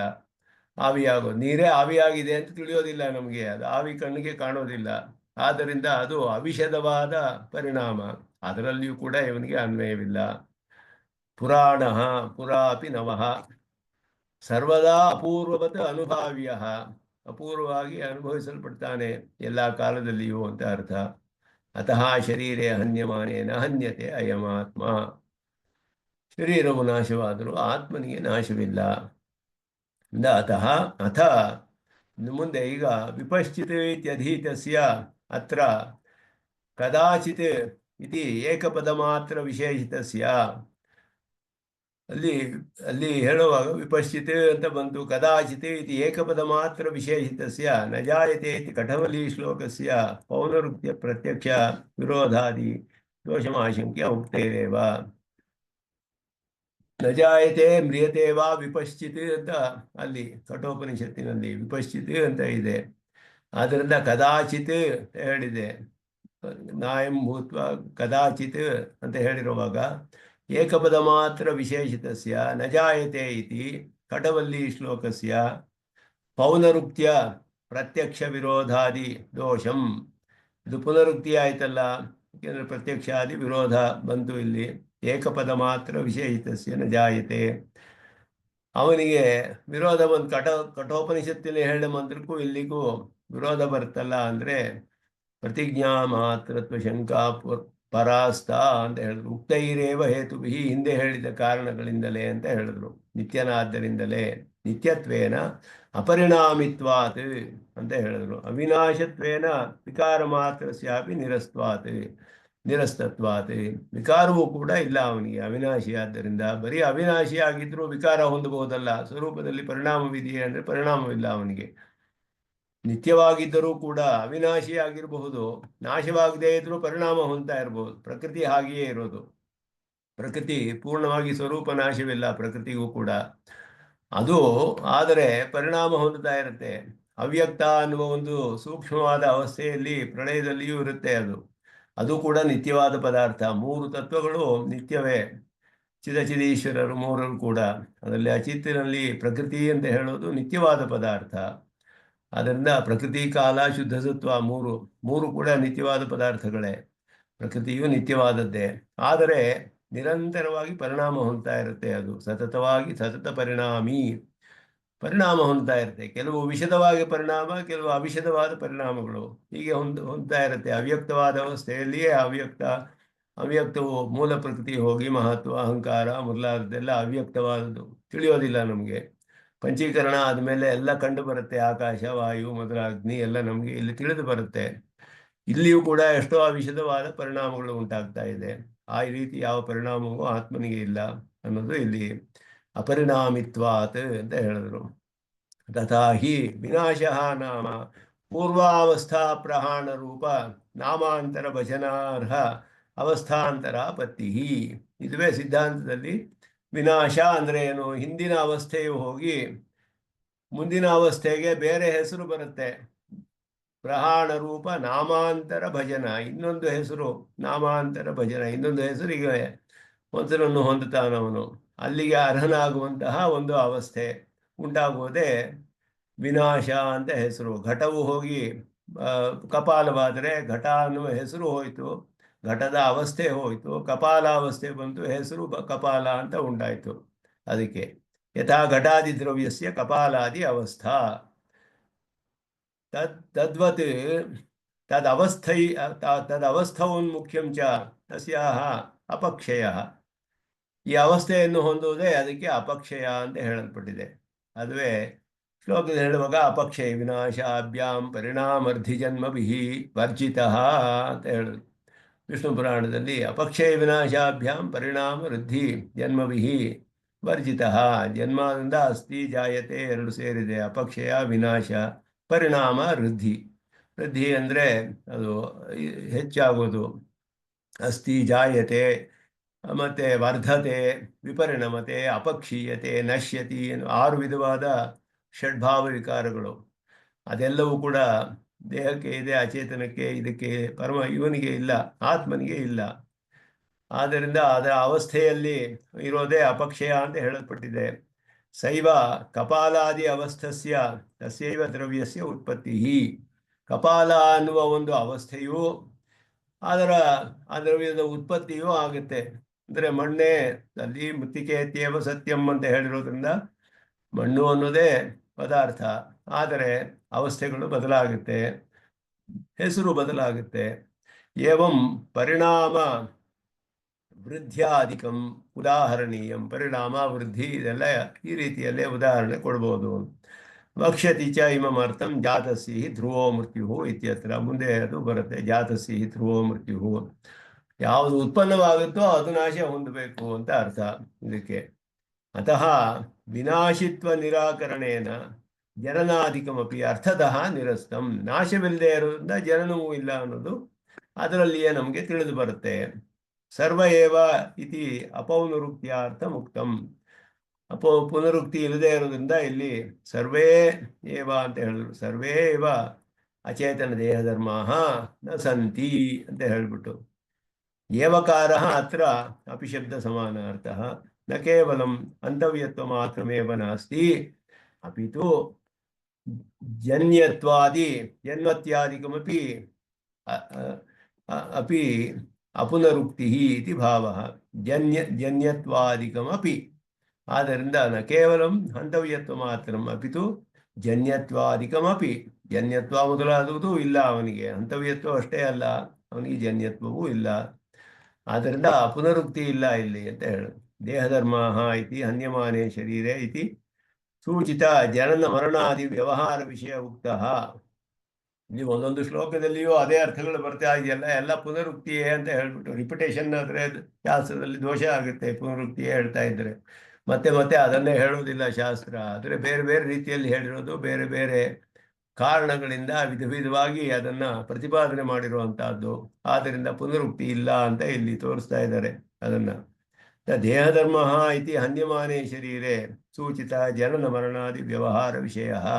ಜನನ ಮರಣಾದಕ್ಕೆ ವ್ಯವಹಾರಕ್ಕೆ ವಿಷಯವಾಗುವುದು ಶರೀರದಲ್ಲಿ ಹಣನ ಹೊಂದುವಂತಹ, ಸಂಹಾರ ಮಾಡಲ್ಪಡುವ ಶರೀರದಲ್ಲಿ ತೋರಿಸುವಂತಹ ಆ ವ್ಯವಹಾರಗಳೆಲ್ಲ ಇಲ್ಲಿ ದೇಹಧರ್ಮ ಅಂತ ಹೇಳಲ್ಪಟ್ಟಿದೆ. ತತ್ರ ಹೇತು ಅಚೇತನೇತಿ. ಜನನಾದಯ ದೇಹಧರ್ಮ ಆತ್ಮನಃ ನ ಸಂತಿ ಇತಿ ಉಚ್ಯತೆ. ಈ ಆತ್ಮನಿ ದೇಹಧರ್ಮಾನ್ ಪ್ರತ್ಯಕ್ಷಾದಿನ ಅಭಿಮನ್ಯಮಾನಾಯ ಅರ್ಜುನಾಯ. ಆತ್ಮನಲ್ಲಿ ದೇಹಧರ್ಮಗಳನ್ನ ಪ್ರತ್ಯಕ್ಷ ಮೊದಲಾದ ಪ್ರಮಾಣಗಳಿಂದ ದೇಹವೇ ಆತ್ಮ ಅಂತ ಅವನು ಅಭಿಮಾನವನ್ನು ಹೊಂದಿದಾನಲ್ಲ ಅರ್ಜುನ, ಅವನಿಗೆ ನ ಜಾಯತೆ ಇತಿ ಉಪನಿಷನ್ ಮಂತ್ರೇಣೈವ ಯಥಾವಸ್ಥಿತಾಕಾರ ವಿವಿಚ್ಯ ಅಭಿಧೀಯತೆ. ನ ಜಾಯತೆ ವಿಪಶ್ಚಿತೆ ಅಂತ ಹೇಳಿದ್ಯಲ್ಲ, ಅದನ್ನೇ ಉಪನಿಷತ್ತಿನ ಮಂತ್ರವನ್ನೇ ಯಥಾವಸ್ಥಿತ ಆಕಾರ, ಅದರ ಒಂದು ಆತ್ಮನ ಯಥಾವಸ್ಥಿತ ಆಕಾರವೇ ಬೇರೆ ಬೇರೆ ಮಾಡಿ ಸ್ಪಷ್ಟವಾಗಿ ಹೇಳಲ್ಪಟ್ಟಿದೆ. ದೇಹಧರ್ಮಗಳು, ಆತ್ಮಧರ್ಮಗಳು, ಇದ್ರ ಧರ್ಮಗಳು ಇದಕ್ಕೆ ಬರೋದಿಲ್ಲ. ಹರಣ ಮರಣ ಜನನ ಎಲ್ಲ ದೇಹದ ಧರ್ಮಗಳು, ಅದೆಲ್ಲ ಪರಿಣಾಮವನ್ನು ತಿಳಿಸುತ್ತೆ. ಇವನಿಗೆ ಪರಿಣಾಮ ಇಲ್ಲದ್ರಿಂದ, ಇವನಿಗೆ ನಾಶವಿಲ್ಲದೆ ಇರೋದ್ರಿಂದ ಪರಿಣಾಮವೂ ಇಲ್ಲ, ಉತ್ಪತ್ತಿಯೂ ಇಲ್ಲ. ಈ ರೀತಿ ಇದನ್ನು ಬೇರೆ ಬೇರೆ ಮಾಡಿ ವಿವೇಕ ಜ್ಞಾನವನ್ನು ಇಲ್ಲಿ ಉಂಟು ಮಾಡ್ತಾ ಇರೋದು, ಉಪದೇಶ ಮಾಡ್ತಾ ಇರೋದು. ನತು ದೇಹ ಸಂಯೋಗ ವಿಯೋಗ ಲಕ್ಷಣ ಜನಿ ಮರಣ ಪ್ರತಿಕ್ಷೇಪ ಕ್ರಿಯತೆ. ಅಲ್ಲ, ಅವನಿಗೆ ಜನನ ಮರಣ ಇಲ್ವೇ ಇಲ್ಲ, ದೇಹ ಸಂಯೋಗ ವಿಯೋಗವೂ ಕೂಡ ಇಲ್ಲ ಅಂತ ಹೇಳ್ತಾ ಇಲ್ಲ. ಇಲ್ಲಿ ಜನನ ಮರಣ ಎಲ್ಲ ಇದೆ, ಆದರೆ ಅವನಿಗೆ ದೇಹದ ಸಂಬಂಧ ಮತ್ತು ವಿಯೋಗವೇ ಜನ್ಮ ಮರಣ ಅಂತ ಅರ್ಥ. ಇಲ್ಲಿ ವಾಶಬ್ದಶ್ಚ ಅರ್ಥ. ಅದರಿಂದ ಅದರ ಪ್ರತಿಕ್ಷೇಪ ಮಾಡ್ತಾ ಇಲ್ಲ ಇಲ್ಲಿ ಎಂದು. ಶ್ಲೋಕಸ್ಥ ಪದಾನ ಪೌನರುಕ್ತಿ ಪರಿಹಾರಾಯ ವರ್ತಮಾನಾದಿ ನಿರ್ದೇಶಿತಾಂ ವ್ಯವಸ್ಥಾಂ ವ್ಯಂಜಯನ್ನ ತತ್ರ ಇತಿ. ಅಂದರೆ ಇಲ್ಲಿ ತತ್ರ ಅಂತ ಹೇಳಿ ಆರಂಭಿಸ್ತಾರೆ. ಇಲ್ಲಿ ಹೇಳುವಾಗ ತತ್ರ ಜಾಯತೆ ಮ್ರಿಯತೆ ಇತಿ ವರ್ತಮಾನತೆಯ ಸರ್ವೇಷು ದೇಹೇಷು ಸರ್ವೈಃ ಅನುಭೂಯಮಾನೆ ಜನನ ಮರಣೆ ಕದಾಚಿದಪಿ ಆತ್ಮಾನಂ ನ ಸ್ಪೃಶತಃ. ಎಲ್ಲರೂ ಅನುಭವಿಸ್ತಾ ಇದ್ದಾರೆ ಇಲ್ಲಿ, ಎಲ್ಲ ವರ್ತಮಾನ ಕಾಲದಲ್ಲಿ ಹೇಳಲ್ಪಟ್ಟಿದೆ ಅಂತ ಹೇಳಿದ್ರು. ಕದಾಚಿತ್ ಇತ್ಯನೇನ ವರ್ತಮಾನಕಾಲ ವಿವಕ್ಷಾಯಾಂ ವೈಯರ್ಥ್ಯಂ ನಕಾರೇಣೈವ ಗತಾರ್ಥತ್ವಾತ್. ಕದಾಚಿತ್ ಅಂದರೆ ಎಲ್ಲ ಸೇರ್ಕೊಂಡ್ಬಿಡ್ತಲ್ಲ, ವರ್ತಮಾನ ಕಾಲವೂ ಸೇರ್ಕೊಳ್ತಲ್ಲ, ಅದು ಯಾಕೆ ವರ್ತಮಾನ ಕಾಲವನ್ನು ಬೇರೆಯಾಗಿ ಯಾಕೆ ಹೇಳಬೇಕು ಅಂತ ಹೇಳಿದ್ರೆ, ಭೂತ ಭವಿಷ್ಯತೋ ಸಂಗ್ರಹೇ ವರ್ತಮಾನ ನಿರ್ದೇಶ ಗಚ್ಚತೆ. ಭೂತ ಭವಿಷ್ಯತ್ತು ಹೇಳಿದ್ರೆ ವರ್ತಮಾನವೂ ಸೇರಿದಂಗೆ ಅದರಲ್ಲಿ ಅರ್ಥ. ವರ್ತಮಾನತೆಯ ಅಂತ ಯಾಕೆ ಹೇಳಬೇಕು? ತತ್ತತ್ಕಾಲೀನೈ ಪುರುಷೈ ದೇಶು ದೇಶು ದೇಶೇಶು ಜಾಯತೆ ಮ್ರಿಯತೆ ಇತಿ ವರ್ತಮಾನತೆಯ ಏವ ತಯಾ ಏವ ಜನ್ಮಮರಣಯೋಃ ಅನುಭವಃ. ಅತಃ ತದಪೇಕ್ಷೆಯ ವರ್ತಮಾನ ನಿರ್ದೇಶ ಉಪಪತ್ತಿ. ಎಲ್ಲಾ ಕಾಲದಲ್ಲಿಯೂ ಪುರುಷರು ಆಯಾ ಕಾಲದಲ್ಲಿ ಅನುಭವಿಸ್ತಾ ಇದ್ದಾರಲ್ಲ, ಅದನ್ನು ಕುರಿತು ಹೇಳಬೇಕು ಸ್ಪಷ್ಟವಾಗಿ. ಆದ್ದರಿಂದ ಇದು ಸಾರ್ವಕಾಲಿಕವಾದದ್ದು. ಆ ಕಾಲದಲ್ಲಿ ಮಾತ್ರವೇ ಅಲ್ಲ, ಎಲ್ಲಾ ಕಾಲದಲ್ಲಿಯೂ ಎಲ್ಲರೂ ಜಾಯತೆ ಮರೆಯತೆ ಅಂತಾನೆ ಅನುಭವಿಸ್ತಾ ಇದ್ದಾರಲ್ಲ, ಅವರೆಲ್ಲರಿಗೂ ಸ್ಪಷ್ಟವಾಗಿ ತಿಳಿದುಪಡಿಸೋದಕ್ಕೋಸ್ಕರ ಆ ಅನುಭವ ಆಗ್ತಾನೆ ಇದೆ ಎಲ್ಲರಿಗೂ ಎಲ್ಲ ಕಾಲದಲ್ಲಿಯೂ. ಆ ಒಂದು ದೃಷ್ಟಿಯಿಂದ ವರ್ತಮಾನ ನಿರ್ದೇಶವು ಹೇಳಲ್ಪಟ್ಟಿರೋದು. ತೇನ ಕಾಲಾದ್ಯಂತ ವ್ಯತಿರಿಕ್ತ ಸಮಸ್ತಃ ಕಾಲಃ ಕದಾಚಿತ್ ಸಂಗೃಹೀತ ಇತಿ ಭಾವಃ. ಅದರಿಂದ ಕಾಲ ಕಲ್ಪಾದ್ಯಂತ ವ್ಯತಿರಿಕ್ತ, ಕಲ್ಪ ಆದಿ ಅಂತ ಬಿಟ್ಟು ಮಿಕ್ಕಿದೆಲ್ಲವೂ ಕದಾಚಿತ್ ಅನ್ನೋದ್ರಿಂದ ಸೇರಿಸಲ್ಪಟ್ಟಿದೆ, ಹೇಳಲ್ಪಟ್ಟಿದೆ. ಅಂದ್ರೆ ಕಲ್ಪ ಅಂತ ಆದಿಯನ್ನು ಬೇರೆಯಾಗಿ ಹೇಳಲ್ಪಟ್ಟಿದೆ. ನಾಯಂ ಭೂತ್ವ ಭವಿತಾವಾನ ಭೂಯ ಅಂತ ಹೇಳೋದು ಕಲ್ಪಾಂತದ ಆದಿಯನ್ನು, ಕಲ್ಪದ ಅಂತ ಆದಿ ಅಂತವನ್ನು ತಿಳಿಸುತ್ತೆ. ಆದ್ದರಿಂದ ಅದು ಬಿಟ್ಟು ಮಿಕ್ಕಿದ್ದೆಲ್ಲ ಕದಾಚಿತ್ ಅನ್ನೋ ಶಬ್ದದಿಂದ ಹೇಳಲ್ಪಟ್ಟಿದೆ. ಭೂತ್ವ ಇದು ಪೂರ್ವಕಾಲ ನಿರ್ದೇಶ ವಿಪರೀತಂ ಕಲ್ಪಾದವು. ಭೂಯ ಶಬ್ದ ಕಲ್ಪಾಂತ ಪರಃ. ಭೂಯ ಅಂತ ಹೇಳಿರೋದು ಕಲ್ಪದ ಅಂತ, ಕಲ್ಪದ ಆದಿ. ಭೂತ್ವ ಭವಿತಾ ಇತಿ ಅನಯೋ ಕ್ರಿಯೆಯೋ ಪ್ರತ್ಯೇಕಂ ನೈ ಬ್ರಹ್ಮ ನನ್ನ ಭವಿತ ಭೂತ್ವ ನ ಭವಿತ ಇತಿ ವಿಶಿಷ್ಟಂ. ಎರಡು ನೈ ಬಂದಿದೆ ಅಂತ ಹೇಳಿದ್ರು, ಡಬಲ್ ನೆಗೆಟಿವ್ ಇಲ್ಲಿ. ನಾಯಂ ಭೂತ್ವ ಇತ್ಯಾದಿಕಂ ಕಿಮರ್ಥಂ ಉಚ್ಯತೆ ನಯಾ ಜಾಯತೆ ಶಕ್ಯತ್ವಾತ್. ತಿರ್ಗಾ ಮತ್ತೆ ಯಾಕೆ ಹೇಳಬೇಕು? ನಾಯಂ ಭೂತ್ವ ಭವಿತಾವಾನ ಭೂಯ, ಇದಕ್ಕೆ ಯಾಕೆ, ಇದರ ಒಂದು ಅವಶ್ಯಕತೆ ಏನು? ಇದು ಹೇಳಬೇಕಾಗಿಲ್ವಲ್ಲ. ನಜಾಯತೆ ಮ್ರಿಯತೆ ಅಂತ ಹೇಳಿದ್ರೆ ಸಾಕಲ್ಲ, ನಾಯಂ ಭೂತ್ವ ಭವಿತಾವಾನ ಭೂಯ ಇದು ಯಾಕೆ ಬೇಕು? ಇದು ಮತ್ತೆ ರಿಪಿಟೇಷನ್ ಆಗಲಿಲ್ವೇ, ಪುನರುಕ್ತಿ? ತಿರ್ಗಾ ಯಾಕೆ ಹೇಳ್ಬೇಕು ಇದನ್ನ? ಅದಕ್ಕೆ ಹೇಳ್ತಾರೆ, ಕೆಲವು ಆಗಮಗಳಲ್ಲಿ ಕೆಲವು ಕಾಲ ವಿಶೇಷದಲ್ಲಿ ಚತುರ್ಮುಖ ಬ್ರಹ್ಮ ಮೊದಲಾದವುಗಳಲ್ಲಿ ಪ್ರಜಾಪತಿ ಮೊದಲಾದವರು ಉತ್ಪತ್ತಿ ನಾಶ ಅನ್ನೋದು ಹೇಳಲ್ಪಟ್ಟಿದೆ. ಅದರಲ್ಲಿ ಏನಾದ್ರು ಸಂದೇಹ ಬರ್ಬೋದು. ಇಲ್ಲಿ ನಾವು ಕಾಣೋದೆಲ್ಲ ಹೀಗಿರಬಹುದು, ಅವ್ರಿಗೆ ಏನಾದರೂ ವಿಶೇಷವಾಗಿ ಏನಾದರೂ ಆಗುತ್ತೋ ಅವರ ವಿಷಯದಲ್ಲಿ ಅನ್ನೋ ಸಂದೇಹ ಬರುತ್ತಲ್ಲ, ಅದನ್ನು ಕೂಡ ತಳ್ಳಿ ಹಾಕಕ್ಕೋಸ್ಕರ ಅದು ಹೇಳಲ್ಪಟ್ಟಿದೆ. ಅಂದ್ರೆ ಕಾಲ ವಿಶೇಷ ದೇಹ ವಿಶೇಷೇಶು ಸೃಷ್ಟಿ ಪ್ರಳಯ ವಿಶೇಷ ಶ್ರೂಯತೆ. ಅದರಿಂದ ದೇಹ ವಿಶೇಷಗಳಲ್ಲಿ ಸೃಷ್ಟಿ ಪ್ರಳಯನೂ ಕೂಡ ಹೇಳಲ್ಪಟ್ಟಿದೆ. ಈ ಮೂರು ಲೋಕಗಳು ಚತುರ್ಮುಖ ಬ್ರಹ್ಮನನ್ನು ಹೋಗಿ ಸೇರ್ಕೊಳ್ಳುತ್ತೆ ಇಲ್ಲಿ ಕಲ್ಪದಲ್ಲಿ. ಅಂದ ಒಂದೊಂದು ಕಲ್ಪದಲ್ಲಿಯೂ ಚತುರ್ಮುಖ ಬ್ರಹ್ಮನ ಒಂದೊಂದು ದಿನ, ಅದು ಕಡೆಯಲ್ಲಿಯೂ ಕೂಡ ಹಾಗೆ ಅಲ್ಲಿ ಅವನಲ್ಲಿ ಹೋಗಿ ಸೇರ್ಕೊಳ್ಳುತ್ತೆ ಅಂತ ಹೇಳಿದೆ. ಅವನ ಹಗಲು ರಾತ್ರಿ ಎಲ್ಲ ಆದಾಗ, ರಾತ್ರಿ ಆದಾಗ ಎಲ್ಲ ಹೋಗಿ ಸೇರ್ಕೊಂಡು ಮೂರು ಭೂಹು ಭುವಹ ಸುವಹ ಅನ್ನೋ ಮೂರು ಲೋಕ ಅವನಲ್ಲಿ ಹೋಗಿ ಲಯ ಆಗುತ್ತೆ, ಅವನ ದೇಹದಲ್ಲಿ ಮತ್ತೆ ಸೃಷ್ಟಿ ಆಗುತ್ತೆ. ಹೀಗೆಲ್ಲ ಹೇಳಲ್ಪಟ್ಟಿದೆ. ಇದೆಲ್ಲ ಈ ರೀತಿಯಾದ ಒಂದು ಅರ್ಥಗಳೆಲ್ಲ ಕೆಲವು ಆಗಮಗಳಲ್ಲಿ ಇಲ್ಲೆಲ್ಲ ಹೇಳಲ್ಪಟ್ಟಿದೆಯಲ್ಲ, ಅದನ್ನೆಲ್ಲ ವಿಷಯದಲ್ಲಿಯೂ ಕೂಡ ಎಲ್ಲ ಕಡೆಯಲ್ಲಿಯೂ ಹೇಳಿರೋದು ದೇಹದ ವಿಯೋಗ ಸಂಯೋಗವೇ ಆತ್ಮನಿಗೆ ನಾಶವಿಲ್ಲ ಸ್ವರೂಪದಲ್ಲಿ ಎಂದು ಸ್ಪಷ್ಟಪಡಿಸ್ತಾ ಇದ್ದಾರೆ.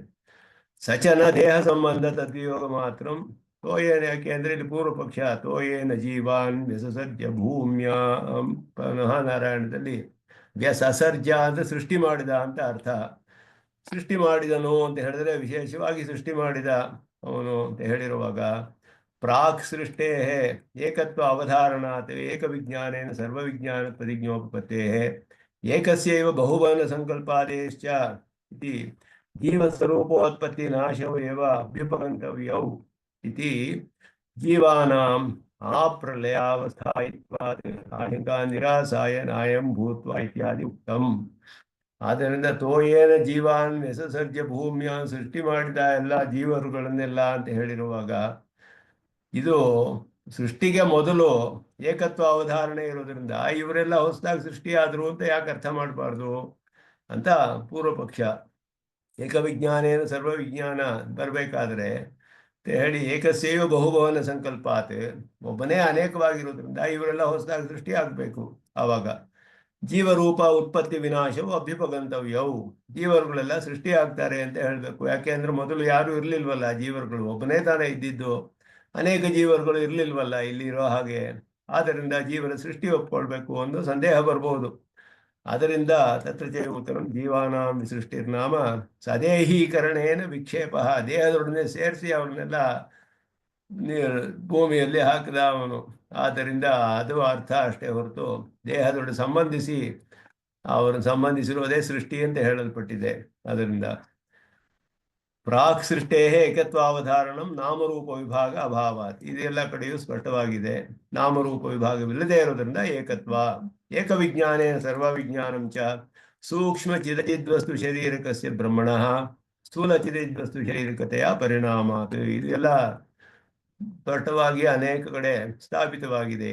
ಸೂಕ್ಷ್ಮ ಚಿರಚಿದ್ ವಿಶಿಷ್ಟನಾದ ಬ್ರಹ್ಮ ಸ್ಥೂಲ ಚಿರಚಿದ್ ವಿಶಿಷ್ಟನಾದ ಬ್ರಹ್ಮವಾಗಿ ಪರಿಣಾಮ ಹೊಂದೋದೇ ಸೃಷ್ಟಿ ಅಂತ ಹೇಳಲ್ಪಟ್ಟಿದೆ. ಅದರಿಂದ ಕಾರ್ಯವೂ ಕಾರಣವೂ ಬೇರೆಯಲ್ಲ. ತದ ಅನನ್ಯತ್ವಂ ಆರಂಭಣ ಶಬ್ದಾದಿಭ್ಯ ಅನ್ನೋದ್ರಲ್ಲಿ ಕಾರ್ಯಕಾರಣಗಳು ಬೇರೆಯಲ್ಲ, ಕಾರಣವೇ ಕಾರ್ಯಾವಸ್ಥೆಗೆ ಬರುತ್ತೆ.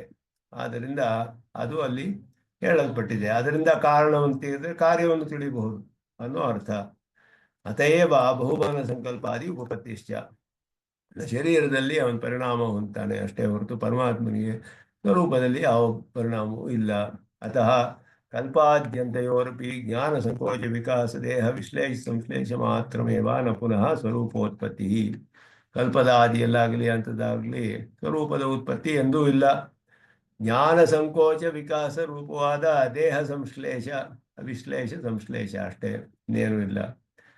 ಅಜೋ ನಿತ್ಯ ಇತ್ಯನಯೋ ಪೂರ್ವೋಕ್ತಾರ್ಥಸ್ಯ ಸಂಕಲ್ಯ ನಿಗಮನ ರೂಪತೆಯ ತತ್ ಕಾಲೇಶು ಜನ್ಮಾದಿ ನಿಷೇಧೇನ ಸರ್ವದೇಹಗತ ಆತ್ಮ ಅಜಾತ್ವಾದಿ ವಿವಕ್ಷಯ ವಾ ಅಪೌನರುಕ್ತಂ ಇತ್ಯಭಿಪ್ರಾಯ. ಅತಃ ಸರ್ವದೇಹಗತ, ಎಲ್ಲ ದೇಹಗಳಲ್ಲಿಯೂ ಅಷ್ಟೇನೆ. ಆದ್ದರಿಂದ ಹಿಂದೆ ಹೇಳಿದ ಅರ್ಥವೇ ನಿಗಮನ ರೂಪದಲ್ಲಿ ಕನ್ಕ್ಲೂಷನ್. ಆಯಾ ಕಾಲದಲ್ಲಿ ಜನ್ಮಾದಿ ನಿಷೇಧ. ಆದ್ದರಿಂದ ಎಲ್ಲ ದೇಹಗಳಲ್ಲಿಯೂ ನಿತ್ಯತ್ವವೇ. ಅಜಾತ್ವ ಅನ್ನೋದು ಅಜತ್ವ ಅನ್ನೋದು ಎಲ್ಲ ದೇಹಗಳಲ್ಲಿಯೂ ಅಜತ್ವವೇ. ಅವನಿಗೆ ಜನ್ಮವಿಲ್ಲ ಅನ್ನೋದನ್ನ ಹೇಳಿದ್ರಿಂದ ಮತ್ತೆ ಅಲ್ಲಿಯೂ ಪುನರುಕ್ತಿ ಇಲ್ಲ ಅಂತ ಹೇಳಿದ್ರು. ಅತೇವ ನಿತ್ಯ ಉತ್ಪತ್ತಿರಹಿತತ್ವಾತ್ ನಾಶಿತ್ವ ರಹಿತ. ಉತ್ಪತ್ತಿ ಇಲ್ಲದೆ ಇದರಿಂದ ನಾಶವೂ ಇಲ್ಲ ಅವನಿಗೆ ಅನ್ನೋದು ಅರ್ಥ. ಅಜಃ ಅತಃ ನಿತ್ಯ. ಅಜನಾದ್ದರಿಂದ ನಿತ್ಯನಾಗಿದ್ದಾನೆ, ಜನ್ಮವಿಲ್ಲದೆ ಇರೋದ್ರಿಂದ ಅವನಿಗೆ ನಾಶವಿಲ್ಲ ಅಂತ. ಸೃಷ್ಟಿ ಅವಸ್ಥಾಗತ ಸ್ಥೂಲ ಪರಿಣಾಮಾನಾಂ ಆತ್ಮನಿ ನಿರಸ್ತತ್ವಾತ್ ಪ್ರಲಯಾದಿ ಅವಸ್ಥಾಗತ ಸೂಕ್ಷ್ಮ ಪರಿಣಾಮ ನಿರಾಸಪರ ಶಾಶ್ವತ ಶಬ್ದ ಪ್ರಕೃತಿವತ್ ಅಂತ ಹೇಳಿದ್ರು. ಅವಿಷದವಾದ ಪರಿಣಾಮವೂ ಇಲ್ಲ ಅಂತ ಹೇಳಿದ್ರು. ಶಾಶ್ವತಃ ಅನ್ನೋದಕ್ಕೆ ಅವಿಷದವಾದ ಪರಿಣಾಮವೂ ಇಲ್ಲ ಅಂತ ಹೇಳಿದ್ರು. ಪ್ರಕೃತಿಗೆ ಮಹತ್ವ ಅಹಂಕಾರ ಪಂಚತತ್ವಗಳು ಎಲ್ಲ ಆಗೋದು ಅವ್ಯಕ್ತವಾದ ರೂಪದಲ್ಲಿ ಆಗುತ್ತೆ. ಅದೆಲ್ಲ ಕಂಡು ಬರೋದಿಲ್ಲ. ಅಲ್ಲಿ ಅವಿಷದವಾದ ರೂಪದಲ್ಲಿ ಆಗುತ್ತೆ ಅಲ್ಲಿ. ಆದ್ದರಿಂದ ಪ್ರಳಯಾವಸ್ಥೆಯಲ್ಲಿಯೂ ಹಾಗೆಯೇ ಸೃಷ್ಟಿ ಅವಸ್ಥಾಗತ ಸ್ಥೂಲ ಪರಿಣಾಮ ಆತ್ಮನಿರಸ್ತತ್ವ. ಸೃಷ್ಟಿ ಅವಸ್ಥೆಯಲ್ಲಿ ಆಗುವ ಸ್ಥೂಲ ಪರಿಣಾಮಗಳಿಲ್ಲ ಅಂತ ಹೇಳಿರೋದ್ರಿಂದ ಪ್ರಳಯಾದಿ ಅವಸ್ಥೆಗಳಲ್ಲಿ ಆಗುವ ಸೂಕ್ಷ್ಮ ಪರಿಣಾಮವೂ ಕೂಡ ಅವನಿಗೆ ಇಲ್ಲ ಅನ್ನೋದನ್ನ ಅಲ್ಲಿ ಪ್ರಕೃತಿವತ್ ಅಂತ ಹೇಳಿ ಅವಿಷದವಾದ ಪರಿಣಾಮವೂ ಇಲ್ಲ ಅವನಿಗೆ ಅನ್ನೋದನ್ನ ಶಾಶ್ವತಃ ಅನ್ನೋ ಶಬ್ದಕ್ಕೆ ಅರ್ಥ ಮಾಡಿದ್ರು. ಪುರಾಣ ಶಬ್ದಮಪಿ ಅಕ್ಷರ ಸಾಮ್ಯಾತ್ ನಿರ್ಭ್ರೂಯಾರಿತ್ಯುಕ್ತ ನ್ಯಾಯೇನ ನಿರ್ವರ್ತಿ ಪುರಾಪಿ ನವಃ ಪುರಾಪಿ ನವಃ ಅಂತ ಹೇಳಿದ್ರು. ಯಾವಾಗಲೂ ಹೊಸದಾದ ಅನುಭವ ಆಗುತ್ತೆ ಅವನಿಗೆ. ಕಿಮಿದಂ ಪುರಾಪಿ ನವತ್ವಂ ಅನುತ್ಪನ್ನಸ್ಯ ಕದಾಚಿದಪಿ ನವತ್ವ ಯೋಗಾತ್. ಪುರಾಪಿ ನವತ್ವ, ಹಳೆಯವನಾಗಿದ್ರು ಹೊಸದಾಗಿರ್ತಾನೆ ಅಂದ್ರೆ ಉತ್ಪತ್ತಿಯೇ ಇಲ್ಲದೆ ಇರುವಾಗ ಹೇಗೆ ಹೊಸದಾಗಿರಕ್ಕೆ ಸಾಧ್ಯ ಅಂದ್ರೆ ಉತ್ಪನ್ನತ್ವೇಪಿ ಇದಾನೀಮಪಿ ನವಃ ಇತಿ ವಾ ಪರಸ್ತಾದಪಿ ನವಃ ಇತಿ ವಾ ವಕ್ತವ್ಯಂ ಪುರಾಣವತ್ವಸ್ಯ. ಇದೆಲ್ಲ ಹೇಳಿದ್ರೆ ಸರ್ವದಾ ಅಂತ ಹೇಳಿದ್ರು. ಪುರಾ ಶಬ್ದಸ್ಯ ಕಾಲತ್ರಯ ಉಪಲಕ್ಷಣತೆಯ ಪ್ರತ್ಯಂತರ್ಗತ ಅಭಿಪ್ರಾಯಕ ಅಪಿ ಶಬ್ದ ಸಮುಚಿತ ಕಾಲಾಂತರ ತಾತ್ಪರ್ಯೇಣ ಪುರಾತನೋಪಿ ನವಃ ಇತಿ ವಿರೋಧಾಭಿಪ್ರಾಯೇಣ ನಿರ್ವಾಹ ನವಶಬ್ದೋಪ್ಯತ್ರ ಅನವತ್ವ ಸಹಚರಿತ ಆಶ್ಚರ್ಯತ್ವ ಪರಹ ಅಂದ್ರು. ಆಶ್ಚರ್ಯವತ್ ಮುಂದೆ ಬರುತ್ತೆ. ಆಶ್ಚರ್ಯವತ್ ಪಶ್ಯತಿ ಕಶ್ಚಿನೇನಂ ಆಶ್ಚರ್ಯವತ್ ವದತಿ ತಥೋನ್ಯಃ ಅಂತ. ಆಶ್ಚರ್ಯವತ್ ಸ್ಥಿತಂ ಆತ್ಮಾನಂ ಕಶ್ಚಿತ್ ಪಶ್ಯತಿ ಅಂತ ಭಾಷೆಕಾರ ಅರ್ಥ ಮಾಡ್ತಾರೆ. ಅವನ ಆಶ್ಚರ್ಯವಾದ ಸ್ವರೂಪ ಜೀವಾತ್ಮನಿಗೆ, ಅದನ್ನ ಆಶ್ಚರ್ಯತ್ವವನ್ನು ತಿಳಿಸುತ್ತೆ ಪುರಾಪಿನವಃ ಅನ್ನೋದು ಅಷ್ಟೇ ಹೊರತು ಹೊಸತಾಗಿ ಏನು ಉತ್ಪತ್ತಿಯಾಗುವುದಿಲ್ಲ ಅಲ್ಲಿ ಅನ್ನೋದು ಅರ್ಥ. ಯದ್ವಾ ಸಾವಯವಾನಾಂ ಅಯವಯವಾಪಿ ಅನಾದಿನ ನವೀಕರಣಂ ಸ್ಯಾತ್ ಅಯಂ ತು ನಿರವಯವತ್ವೇನ ಅನವೀಕಾರ್ಯತೆಯ ಪುರಾಪಿನವಃ. ಹೊಸದಾಗಿ ಅವನಿಗೆ ಅವಯವಗಳು ಉತ್ಪನ್ನ ಆಗದೆ ಇದ್ರೂ ಹೊಸದಾದ ಅನುಭವವಾಗುತ್ತೆ ಅಂತ ಹೇಳಿ ಅರ್ಥ ಮಾಡ್ತಾ ಇದ್ದಾರೆ ಅಂತಾನು ಹೇಳ್ಬೋದು. ಇದು ಪುರಾಪಿನವಃ ಅನ್ನೋದಕ್ಕೆ ಪುರಾಣ ಶಾಶ್ವತೋಯಂ ಅಜೋ ನಿತ್ಯ ಶಾಶ್ವತೋಯಂ ಪುರಾಣ ಹೇಳಿ ನಾಯಂ ನ ಹನ್ಯತೆ ಹನ್ಯಮಾನೆ ಶರೀರೆ ನ ಜಾಯತೆ ಮ್ರಿಯತೆ ವಾ ವಿಪಶ್ಚಿತಿ ಅನ್ನೋದಕ್ಕೆ ನ ಕದಾಚಿತ್ ಅಂತ ಇಲ್ಲಿ ಬಂದಿದೆ. ನಾಯಂ ಭೂತ್ವಾ ಭವಿತಾವಾನ ಭೂಯಃ. ಇದಕ್ಕೆ ವ್ಯಾಖ್ಯಾನದಲ್ಲಿ ಭಾಷಿಕಾರ ಹೇಳಿರೋ ಅರ್ಥಗಳೆಲ್ಲ ಹೇಗೆ ಎಲ್ಲಿಯೂ ಪೌನರುಕ್ತಿ ಇಲ್ಲ, ಪುನರುಕ್ತಿ ಇಲ್ಲದೆ ಇರುವ ಹಾಗೆ ವಿಶೇಷವಾದ ಅರ್ಥಗಳನ್ನೆಲ್ಲ ಇದು ಹೇಳಿ ಆತ್ಮನ ನಿತ್ಯತ್ವವನ್ನೇ ಹೇಳಿದ ಕಾರಣಗಳಿಂದಲೇ ಮತ್ತೆ ಸ್ಥಾಪನೆ ಮಾಡಿದ್ದಾರೆ ಅಂತ ಹೇಳಿ ಇಲ್ಲಿಗೆ ಮುಗಿಸ್ತಾರೆ. ಇನ್ನು ಮುಂದಿನ ಶ್ಲೋಕವನ್ನು ಮುಂದುವರಿಸೋಣ ಮುಂದಿನ ಕ್ಲಾಸ್. ಪದಾಂಬುಜಯುಗ್ಮರುಕ್ಮವ್ಯಾಮೋಹತಃ ತರಿತರಾಣಿ ವಿನಾಯಮೇನೆ अस्मद्गुरोर्भगवतोऽस्यैकसिन्धो रामानुजस्य चरणौ शरणं प्रपद्ये. कवितार्किकसिंहाय कल्याणगुणशानदे श्रीमते वेङ्कटेशाय वेदान्तगुरवे नमः.